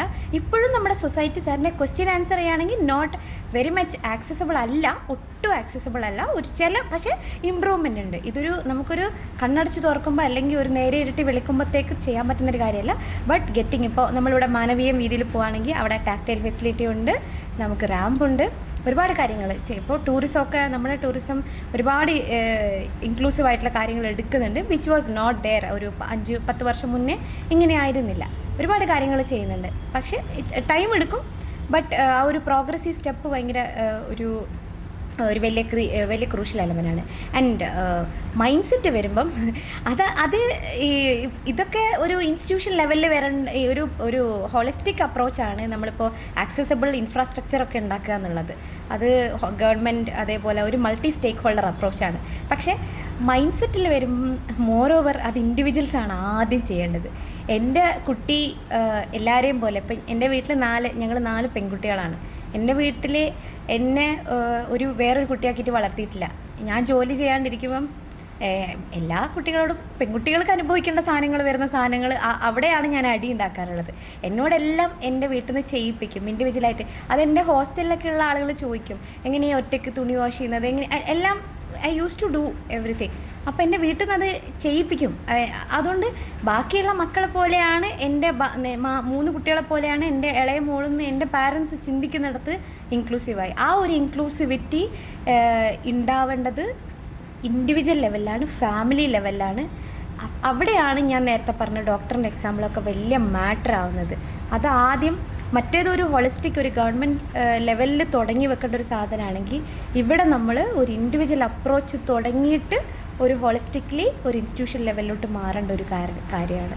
അതിപ്പോഴും നമ്മൾ അച്ചീവ് ചെയ്തിട്ടില്ല സാർ. ഓക്കെ, അല്ല അത് ഞാനും ആലോചിക്കണം. നമുക്ക് ഒന്ന് ഗവൺമെൻറ്റിൽ മാറ്റങ്ങളുണ്ടായി, പോളിസിയിൽ മാറ്റങ്ങൾ കൊണ്ടുവരാൻ പറ്റുമായിരിക്കും. മറ്റേത് പക്ഷേ ഒരു മൈൻഡ് സെറ്റ് ചേഞ്ച് ആണ്. And I think it will take some more time, right? ഈ നമ്മുടെ ഒരു ജേർണി എന്ന് പറയുമ്പോഴേ നമ്മുടെ മാത്രം ജേർണി അല്ലല്ലോ അല്ലേ, നമ്മുടെ ഒപ്പം അതിലൊരു ക്രൂഷ്യൽ എലമെൻറ്റ് നമ്മുടെ ഫാമിലി ഒരു ഭയങ്കര ക്രൂഷ്യൽ എലമെൻ്റാണ്. അപ്പം ഫാമിലിയുടെ പെർസ്പെക്റ്റീവിൽ നിന്ന് അല്ലെങ്കിൽ ജസീല നോക്കുമ്പം ജസീലയുടെ ആ ഒരു ജേർണിയിൽ ഫാമിലി എങ്ങനെയായിരുന്നു, എത്രത്തോളം ഒബ്വിയസ്ലി ഭയങ്കര ക്രൂഷ്യലാണ്, അല്ല ഭയങ്കര സപ്പോർട്ടാണെന്നൊക്കെ എനിക്കറിയാം. ബട്ട് ജസീല എങ്ങനെയാണ് അത് കാണുന്നത്? ഞാനിപ്പോൾ എനിക്ക് 30 വയസ്സായി. അപ്പോൾ ഈ ഒരു ഏജിൽ ഒരു മുസ്ലിം കൺസർവേറ്റീവ് ആയിട്ടുള്ളൊരു ഫാമിലിയുള്ളൊരു കുട്ടീനെ കല്യാണം പോലും കഴിപ്പിക്കാണ്ട് പഠിക്കാൻ വിടുക എന്ന് പറയുന്നത് അവിടെ നിന്ന് നമുക്ക് തുടങ്ങാം. അവിടെയാണ് ഒരു ഇമ്പോർട്ടൻ്റ്. ഒരുപാട് എതിർപ്പുകളുണ്ടായിരുന്നു. എങ്ങോട്ടെങ്കിലും ചോദിക്കും, കുടുംബക്കാരൊക്കെ ചോദിക്കും. എല്ലാവർക്കും ഒരേ മൈൻഡ് സെറ്റ് ആയിരിക്കില്ല. എങ്ങനെയാണ് ചോദിക്കുക, അത് കേൾക്കുമ്പോൾ നമുക്ക് ഭയങ്കര എവിടെയെങ്കിലും ആക്കണ്ടേ എന്നാ ചോദിക്കുക. ഭയങ്കര ദേഷ്യം വരുന്നത് കേൾക്കുമ്പോൾ. കൊണ്ടാക്കുന്ന പശു എങ്ങാനാണോ? ഞാനൊരിക്കൽ ചോദിച്ചിട്ടുണ്ട് വീട്ടിൽ, എവിടെയെങ്കിലും കൊണ്ടുപോയി തളച്ചിടാം, ഞാനെന്താ പശുവാണോ എന്നിങ്ങനെ ചോദിക്കും, ആനയാണോ എന്ന് ചോദിക്കും. അത്രയും ഭയങ്കര അത് ഒരു പെണ്ണെന്നുള്ള നിലയ്ക്ക് അത് വേറൊരു കാര്യം. പക്ഷേ എൻ്റെ ഉമ്മ എനിക്ക് വരുന്നത് നമ്മളെങ്ങനെ പറയില്ല, എൻ്റെ ഉമ്മ വാസ് എ റെഫറി. ആക്ച്വലി നമുക്കെതിരെ വരുന്ന ഗോളുകളെല്ലാം തടുത്ത് എന്നെ പ്രൊട്ടക്റ്റ് ചെയ്ത് ആ വല കാക്കുന്ന ഒരു റെഫറി ആയിരുന്നു, ഗോളിയായിരുന്നു എൻ്റെ ഉമ്മ. ആ ഒരു ഗോൾ പോസ്റ്റിൽ എൻ്റെ ഉമ്മ എപ്പോഴും സേഫായിട്ട് നിൽക്കുന്നതുകൊണ്ട് my net was like relaxed ആയിരുന്നു, സേഫായിരുന്നു, എനിക്കിത് പഠിക്കാമായിരുന്നു. എൻ്റെ ഫാമിലിയിലെ എൻ്റെ സിസ്റ്റേഴ്സ് ആണെങ്കിലും അവരെല്ലാവരും സ്കൂൾ എഡ്യൂക്കേഷൻ മാത്രം കംപ്ലീറ്റ് ചെയ്ത ആളുകളാണ്. അത്ര എഡ്യൂക്കേറ്റഡ് ഒന്നും അല്ല. പക്ഷെ അവർക്ക് ഇപ്പം എൻ്റെ വീട്ടിലിങ്ങനെ പറയും, ഞാനാണ് വീട്ടിലെ ആൺകുട്ടി. കാരണം നമുക്കൊരു കോൺസെപ്റ്റ് ഉണ്ടല്ലോ, മെന്നാതെ ബ്രെഡ് വിന്നേഴ്സ് എന്നുള്ളത്. അവർക്കിപ്പം മെന്നില്ലാത്തത് കൊണ്ട് ഞാൻ എന്നുള്ള ഒരു ആസ്പെക്റ്റിലോട്ട് വരുമ്പം ഞാൻ പഠിക്കണം, എനിക്ക് നല്ല ഒരു ജോലി വേണം, ഞാൻ ഫൈനാൻഷ്യലി ഇൻഡിപെൻഡൻ്റ് ആവണം, എൻ്റെ ആഗ്രഹത്തിനൊപ്പം അവർ നിന്നിട്ടുണ്ട്. പക്ഷേ ഇടയ്ക്കിടയ്ക്ക് മറ്റേ നമ്മളിങ്ങനെ ലാവ ഉറങ്ങിക്കിടക്കുന്ന അഗ്നിപർവ്വതം പോലെ ഇടയ്ക്ക് ഒന്ന് ഇതാവും, പൊട്ടിത്തെറിക്കും. അപ്പോൾ അത് ചെറുതായിട്ട് അടക്കാൻ. പക്ഷെ അത് അവിടെ എൻ്റെ ഉമ്മ പ്ലേ ചെയ്ത റോളാണ്. എൻ്റെ ഉപ്പ 2018 മരിച്ചതാണ്. അപ്പം ഉമ്മ ഒരു വിമണായി നിന്നുകൊണ്ട് ഷി വാസ് എ ഗോളി. ആ ഒരു ഗോൾ പോസ്റ്റ് പ്രൊട്ടക്റ്റ് ചെയ്തതുകൊണ്ടാണ് പല സാധനങ്ങളും എനിക്ക് പലപ്പോഴും ഫീൽ ചെയ്തിട്ടുണ്ട്. Since I belong to a very ഒരു പാട്രിയാർക്കൽ ഫാമിലി തന്നെയാണ്. എന്നാലും ഉമ്മക്ക് വലിയ വോയിസ് ഒന്നുമില്ല. പക്ഷെ ഉമ്മാനെ കൊണ്ടാവുന്ന രീതിയിൽ ഷി ഡിഫെൻഡഡ് മീ. നമ്മളിങ്ങനെ ജൂലിയസ് സീസറാണ്, മറ്റേ ബ്രസീലിൻ്റെ കോളേജിൽ ജൂലിയസ് സീസറാണെന്ന് ഞാൻ എപ്പോഴും മനസ്സിൽ വിചാരിക്കാറുണ്ട്. She was a goalie in my life. ഉമ്മ പ്രൊട്ടക്റ്റ് ചെയ്താണ് പല കാര്യം. മാരേജ് വരുമ്പോൾ ഇപ്പോൾ 24 പ്രിലിംസ് ക്ലിയർ ചെയ്യാണ്ടായപ്പോഴത്തേക്കും കല്യാണം കഴിപ്പിച്ച് വിടാൻ നോക്കലും അങ്ങനെ കുറേ ആവേശ കമ്മിറ്റികൾ ഉണ്ടാവുമല്ലോ. അത് എല്ലായിടത്തും ഉണ്ടാവും. അതെ അതെ, വല്ലാത്തൊരു സങ്കടപ്പാടായിരിക്കും അവർക്ക്. അപ്പോൾ അങ്ങനെ ഇത് വരുമ്പം ട്രൈ ചെയ്ത്, പക്ഷേ ഉള്ളിൻ്റെ ഉള്ളിൽ പിന്നെ ഒരു കാര്യമുണ്ട്, അവർ നമ്മുടെ കൺസേണും കൂടെ അഡ്രസ്സ് ചെയ്യുക. അവർക്ക് ഒരു പേടിയുണ്ടാവും. അവരെ പൂർണ്ണമായിട്ടും ഞാൻ കുറ്റം പറയുന്നില്ല. പക്ഷേ ആ ഒരു മനസ്സിലാക്കിക്കോളൂ, ഒരു വലിയ ജനറേഷൻ ഗ്യാപ്പ് ഉണ്ട്. ഞാനൊരു ലേറ്റ് ബോൺ ചൈൽഡാണ്. എൻ്റെ ഇത്താത്തമാർ തന്നെ എനിക്കൊരു മദർലി ഫീലാണ്. ഇവരെ ഇത് കൺവിൻസ് ചെയ്യാന്ന് പറയുന്നത്, നമ്മളിപ്പോൾ ഒരു സോ കോൾഡ് ഒരു ജെൻസി അല്ലെങ്കിൽ ഒരു 90s കിഡും ഒരു 70s 80s ഉള്ള പറഞ്ഞ് മനസ്സിലാക്കുക എന്ന് പറയുന്നത് ഭയങ്കര ബുദ്ധിമുട്ടാണ്. അപ്പം ഫാമിലി, എൻ്റെ ഉമ്മയാണ് എൻ്റെ പില്ലർ. ആക്ച്വലി ഉമ്മയാണ് എന്നെ സപ്പോർട്ട് ചെയ്തത്. പിന്നെ എൻ്റെ ഇത്താത്തമാർ, അവർ ഇപ്പോൾ പ്രിലിംസ് ആണെങ്കിലും എന്താണെങ്കിലും അവർ ഭയങ്കര അവർ മെൻ്റലി. അപ്പം ഞാനവിടെ പോകുമ്പം അത് ഒരു കൈൻഡ് ഓഫ് നമ്മൾ വീട്ടിൽ പോകുമ്പോൾ കിട്ടുന്നൊരു മനസ്സമാധാനം ഉണ്ടല്ലോ, അതിന് വീട്ടിലുള്ള എൻവയോൺമെൻറ്റ് ഭയങ്കരമാണ്. ഞാൻ വല്ലപ്പോഴേ പോവുള്ളൂ. പക്ഷേ പോകുമ്പോൾ I return with a lot of ഒരു വല്ലാത്തൊരു ഇമോഷനും കൂടി തിരിച്ചു വരും. അതിന് മൂത്തത്തെ ഞാനും തമ്മിൽ ഏകദേശം 16 വയസ്സിൻ്റെ വ്യത്യാസമുണ്ട്. അതാ പറഞ്ഞത്, എനിക്ക് കുറേ ഉമ്മമാരാണ്. ഞാൻ ആക്ച്വലി അവരുടെ പിള്ളേരായിട്ടാണ് കമ്പനി. എൻ്റെ ഇത്താത്താടെ മോനും ഞാനും തമ്മിൽ 4 വയസ്സിൻ്റെ വ്യത്യാസമേ ഉള്ളൂ. അപ്പോൾ അതാണ് ഒരു ജനറേഷൻ ഗ്യാപ്പ്. അത് പറഞ്ഞ് മനസ്സിലാക്കാൻ കുറച്ച് പാടാണ്. പക്ഷേ അവർക്കും ഇതാണ്, ഞങ്ങൾക്കൊന്നും പഠിക്കാൻ പറ്റില്ല, സോ നീയെങ്കിലും പഠിച്ച് രക്ഷപ്പെടണം. ആ ഒരു ഫീലാണ് കുറേ ആളുകൾക്കൊക്കെ. അപ്പം എല്ലാവരും ഫാമിലി വാസ് കീപ്പില്ല. ഫാമിലി ഇല്ലെങ്കിൽ എനിക്കറിയില്ല, എനിക്ക് ആ ഫാമിലി ഇല്ലാത്തൊരു ആസ്പെക്റ്റിനെ പറ്റി എനിക്ക് ചിന്തിക്കാനേ പറ്റുന്നില്ല സത്യം പറഞ്ഞു കഴിഞ്ഞാൽ. Very crucial. ഒരു ആസ്പെക്ട് എന്ന് വെച്ച് കഴിഞ്ഞാൽ, ഞങ്ങൾക്ക് കിട്ടിയില്ല, നിനക്ക് കിട്ടട്ടെ, നീ പഠിച്ച് രക്ഷപ്പെടും എന്ന് പറയും. അപ്പം so education has always been this changing factor അല്ലേ? അങ്ങനെ തോന്നിയിട്ടുണ്ട്. നമ്മുടെ ഒരു സൊസൈറ്റിയിൽ ബാക്ക്ഗ്രൗണ്ട് അല്ലെ എക്കണോമിക് ബാക്ക്ഗ്രൗണ്ടിൽ നിന്നൊക്കെ വരുന്ന ഒരാളെ സംബന്ധിച്ചിടത്തോളം I think proper education actually helps. ഇപ്പം ജെസിലിൻ്റെ കാര്യത്തിലാണെങ്കിൽ സെൻറ്റ് ജോസഫിൽ, ദേവഗിരിയിൽ, പിന്നെ ടിസ്സിൽ ഒക്കെ പഠിക്കാൻ പറ്റുക, പിന്നെ ഇതിന് പ്രിപ്പയർ ചെയ്തിട്ട് വേണ്ടി ഈ ഒരു റാങ്ക് കരസ്ഥ. അപ്പം education is that level changing, എന്താണ് ആ ഒരു കാറ്റലിസ്റ്റ് അല്ലേ? എന്താ തോന്നുന്നത് അതിനെപ്പറ്റി?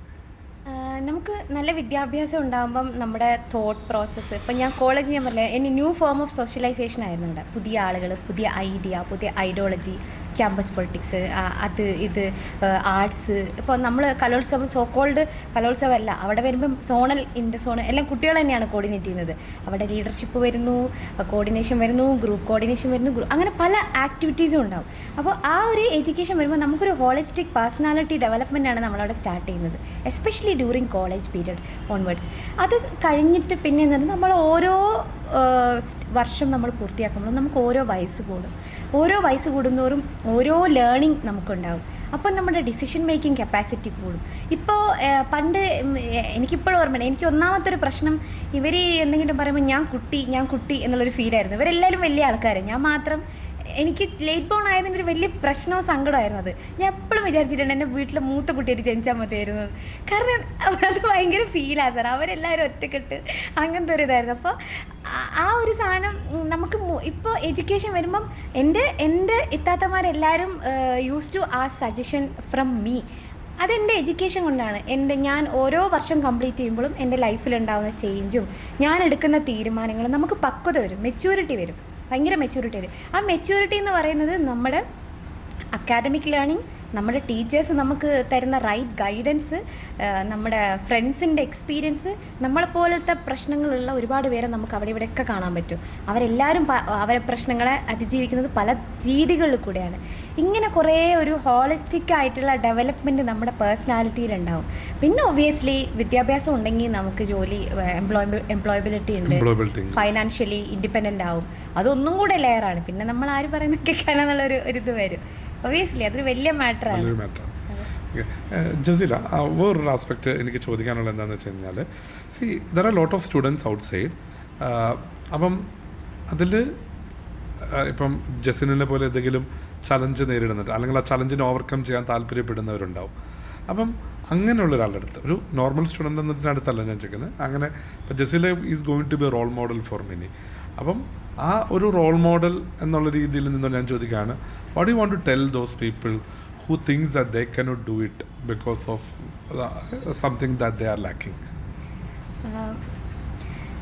രണ്ട് കാര്യമാണ് നമ്മൾ ഫോക്കസ് ചെയ്യേണ്ടത്. നമ്മളെ കോൺഫിഡൻസ്, നമ്മുടെ കഴിവിൽ നമുക്ക് വിശ്വാസം ഉണ്ടാവണം, നമുക്ക് നമ്മളിൽ വിശ്വാസം ഉണ്ടാവണം. ഞാൻ നേരത്തെ പറഞ്ഞതുപോലെ സൊസൈറ്റി നമ്മളെ എങ്ങനെ കാണണമെന്ന് തീരുമാനിക്കുന്നതാണ് നമ്മുടെ പേഴ്സണാലിറ്റി. ആ പേഴ്സണാലിറ്റിയിൽ നമുക്ക് വിശ്വാസം ഉണ്ടാവണം.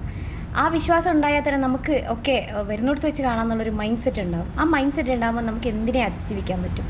രണ്ടാമത്തെ കാര്യം, ആ മൈൻഡ് സെറ്റിൽ നമ്മൾ ജീവിക്കുമ്പോൾ നമ്മളെ മാനസികമായിട്ട് തളർത്താൻ ഒരുപാട് ആളുകൾ സോ കോൾഡ് സ്റ്റീരിയോട്ടിപ്പിക്കലായിട്ടുള്ള സൊസൈറ്റിയിലുള്ള കൺസ്ട്രക്ഷൻ ഉണ്ട്, കുറേ കൺസ്ട്രക്ഷൻ ഉണ്ട്.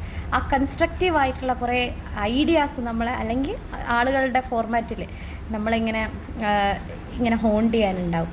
അപ്പോൾ എനിക്ക് ഒറ്റ കാര്യം പറയാനുള്ളൂ, ലൈക്ക് ഈ ചെവിക്ക് കൂടെ കേൾക്കുക, take out from this way, അത്ര അതങ്ങ് എടുക്കണം. പിന്നെ ഞാൻ പറയുന്നത് നമ്മളെ അതെ. പിന്നെ നമുക്ക് എനിക്കിപ്പോൾ വേറൊരു കാര്യം മനസ്സിലായെന്ന് വെച്ച് കഴിഞ്ഞാൽ, നമ്മൾ ഒരിക്കലും ഒരു റിബൽ, അത് ഒരു ട്രാൻസിഷൻ പീരീഡാണ് കേട്ടോ സാർ. അതായത് നമ്മൾക്ക് ഈ ഐഡിയാസും ഭയങ്കര ഡിഫറൻസൊക്കെ വരുമ്പം നിനക്കത് പറ്റില്ല എന്ന് പറയുമ്പോൾ അതെന്താ എനിക്ക് പറ്റിയ, നമ്മൾ വഴക്കിട്ട് എനർജി ഡ്രെയിനാക്കി അങ്ങനെ നമ്മൾ, പക്ഷേ അതൊരു ട്രാൻസിഷൻ പീരീഡാണ്, ചോരത്തിളപ്പിൻ്റെ ഒരു ഇതും കൂടെയാണത്. അന്നേരം നമുക്കത്ര മെച്യൂരിറ്റി ഉണ്ടാവില്ല. പക്ഷേ B A very good diplomat as much S you can.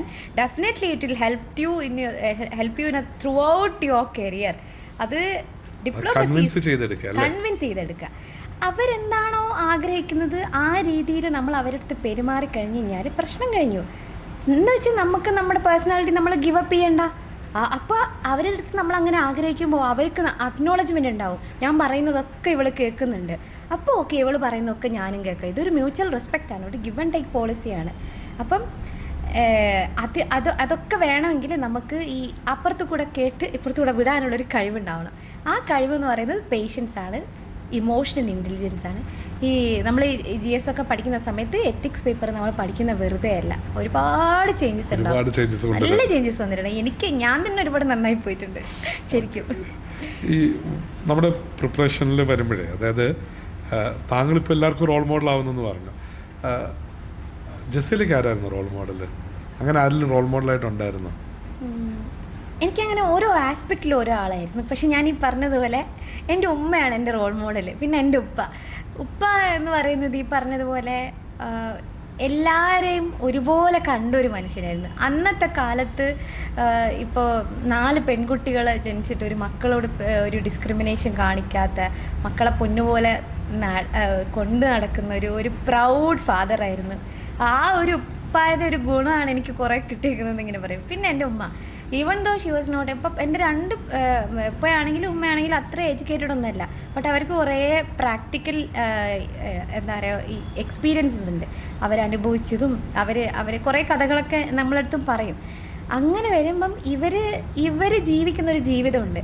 അപ്പോൾ അത്രയും വൾണറബിളായിട്ട് നിന്നുകൊണ്ട് അവർക്കിങ്ങനെ, ഇപ്പം എൻ്റെ ഉമ്മ 30 വയസ്സുള്ളൊരു മോളെ ഡിഫെൻഡ് ചെയ്ത് ഒരു എഡ്യൂക്കേഷൻ, ഒരു ഡിസിഷൻ മേക്കിംഗ് പവർ ഇല്ല, ഒട്ടും സ്ട്രോങ് അല്ല, ഭയങ്കര ഇൻട്രോവേർട്ടായിട്ടുള്ള ഒരാൾ, സംസാരിക്കുകയേ ഇല്ല. അങ്ങനെയുള്ള ഒരാൾ ഇത്ര ഒരു മോളെ ഒരു കരിയർ ആസ്പെക്റ്റിന് വേണ്ടി ഇത്രയും പ്രൊട്ടക്റ്റ് ചെയ്ത് ധൈര്യം കാണിക്കുന്നുണ്ടെങ്കിൽ, ഇത്രയും എഡ്യൂക്കേഷനും കാര്യങ്ങളൊക്കെ ഉള്ള എനിക്ക് അതിനേക്കാൾ കൂടുതൽ ചെയ്യാൻ പറ്റും. So my mother and father is my role model. Okay, പലപ്പോഴും നമ്മുടെ ഫസ്റ്റ് റോൾ മോഡൽസ് അവർ തന്നെ ആവാറുണ്ട്. Okay, and something that I want you to, അതായത് what is first emotion that അല്ലെങ്കിൽ first thing that comes to your mind? So ഒരു rapid fire പോലാണ് ഞാനിങ്ങനെ 1-2 കാര്യങ്ങൾ പറയാം. അപ്പം ഒരു വേർഡിൽ എന്താ മനസ്സിൽ വരുന്നത് എന്ന് പറയണം. Okay. Prelims examination. Up and down, failure and success. Failure success. Mains examination. Improvement and learning. Improvement learning. What about personality test or interview? Exploration of my personality. Oh, super. Okay. Now, civil services. First thing that comes to your mind. Nation building and Nation community building, development. Community development. Good. IAS. A commanding power with a diverse opportunity. Super. Personal challenges. Encounter with confidence. Encounter with confidence. Super, super. And last thing, Jasila. My mirror. My mirror. Yes. I think Jasila is someone who continues inspiring us in multiple perspectives. My last question to Jasila is very simple. Jasila, ഒരു 10 year down the line, Jaseela ഒരു civil servant ആകുമ്പോഴത്തേക്കും ജസീല തിരിഞ്ഞു നോക്കുമ്പോൾ ജസീലയ്ക്ക് എങ്ങനെയുള്ളൊരു civil servant ആവണം എന്നാണ് ആഗ്രഹിക്കുന്നത്? ഒന്ന് അത് നമ്മുടെ മുന്നിൽ വരുന്ന ആളുകൾ, ഇപ്പം പണ്ട് നമ്മുടെ മിനിസ്റ്റർ ഒരിക്കൽ പറഞ്ഞിട്ടുണ്ടായിരുന്നു, ഓരോ ഫയലിലുള്ളത് ഓരോ ജീവിതങ്ങളാണ്. അതുപോലെ ഒരു നമ്മുടെ മുന്നിലുള്ള ആളുകളെ ആ ഒരു അപ്ലിക്കേഷൻ ഓഫ് എംപതി, അത് അവർ നമ്മളായിട്ട് അല്ലെങ്കിൽ നമുക്കാണ് അങ്ങനെ ഒരു സിറ്റുവേഷൻ വന്നത് എന്ന രീതിയിൽ ആളുകളെ അപ്രോച്ച് ചെയ്യുക എന്നുള്ളതാണ്. പിന്നെ പ്രലോഭനങ്ങളിലൊന്നും വീണു പോകാതെ ഒരു ക്ലീൻ ഓഫീസർ. നമുക്ക് ഞാൻ നേരത്തെ പറഞ്ഞതുപോലെ നമ്മൾ എത്തിക്സ് പേപ്പർ ആവട്ടെ, ഏത് പേപ്പർ ആണെങ്കിലും ഇവിടെ നമ്മൾ ചുമ്മാ പഠിച്ച് മാർക്ക് മേടിക്കുക എന്നുള്ളതിനപ്പുറം ഈ പഠിക്കുന്ന സാധനം ലൈഫിൽ അപ്ലൈ ചെയ്യുമ്പം ഒരു കൈൻഡ് ഓഫ് ഒരു മൊറയിൽ ഉണ്ടാവണം. നമുക്ക് എപ്പോഴും ഒരു മൊറയിൽ ഉണ്ടാവണം. സോ ധൈര്യം കൂടെ ഒരു കറേജ്, നോ പറയാനുള്ള ധൈര്യം ഉണ്ടാവണം, യെസ് പറയാനുള്ള ധൈര്യം ഉണ്ടാവണം, രണ്ടും ഉണ്ടാവണം. ജസീലയെ മാറ്റി നിർത്തുന്നത് ജസീലയുടെ ഈ ഒരു എംപതിയാണ്. നമ്മൾ മലയാള ഭാഷയിലൊക്കെ പറഞ്ഞ അകക്കണ്ണിൻ്റെ കാഴ്ച എന്നൊക്കെ പറയും. But I don't want to go there. I just want to tell you that ഞാൻ കണ്ടിരിക്കുന്നതിൽ വെച്ച് വളരെ എംപത്തറ്റിക് ആയിട്ടുള്ളൊരു ഹ്യൂമൻ ബീയിങ് ആണ് ജസീല എന്ന് പറയുന്നത്. And that actually defines her and that is something that going to define Jaseela as an administrator also. Jaseela ആഗ്രഹിക്കുന്ന പോലെ ഒരു സർവീസ് കിട്ടട്ടെ എന്നും ആഗ്രഹിക്കുന്ന പോലെ ഒരു എംപത്തറ്റിക് ആയിട്ടുള്ള ഒരു കറേജസ് ആയിട്ടുള്ള ഒരു ഓഫീസറായി മാറട്ടെ. അതിന് എല്ലാവിധ ആശംസകളും. Thank you so much, sir. Thank you Jaseela. എനിക്ക് വീണ്ടും ഒരു കൈ. Thank you Jaseela. Thank you so much.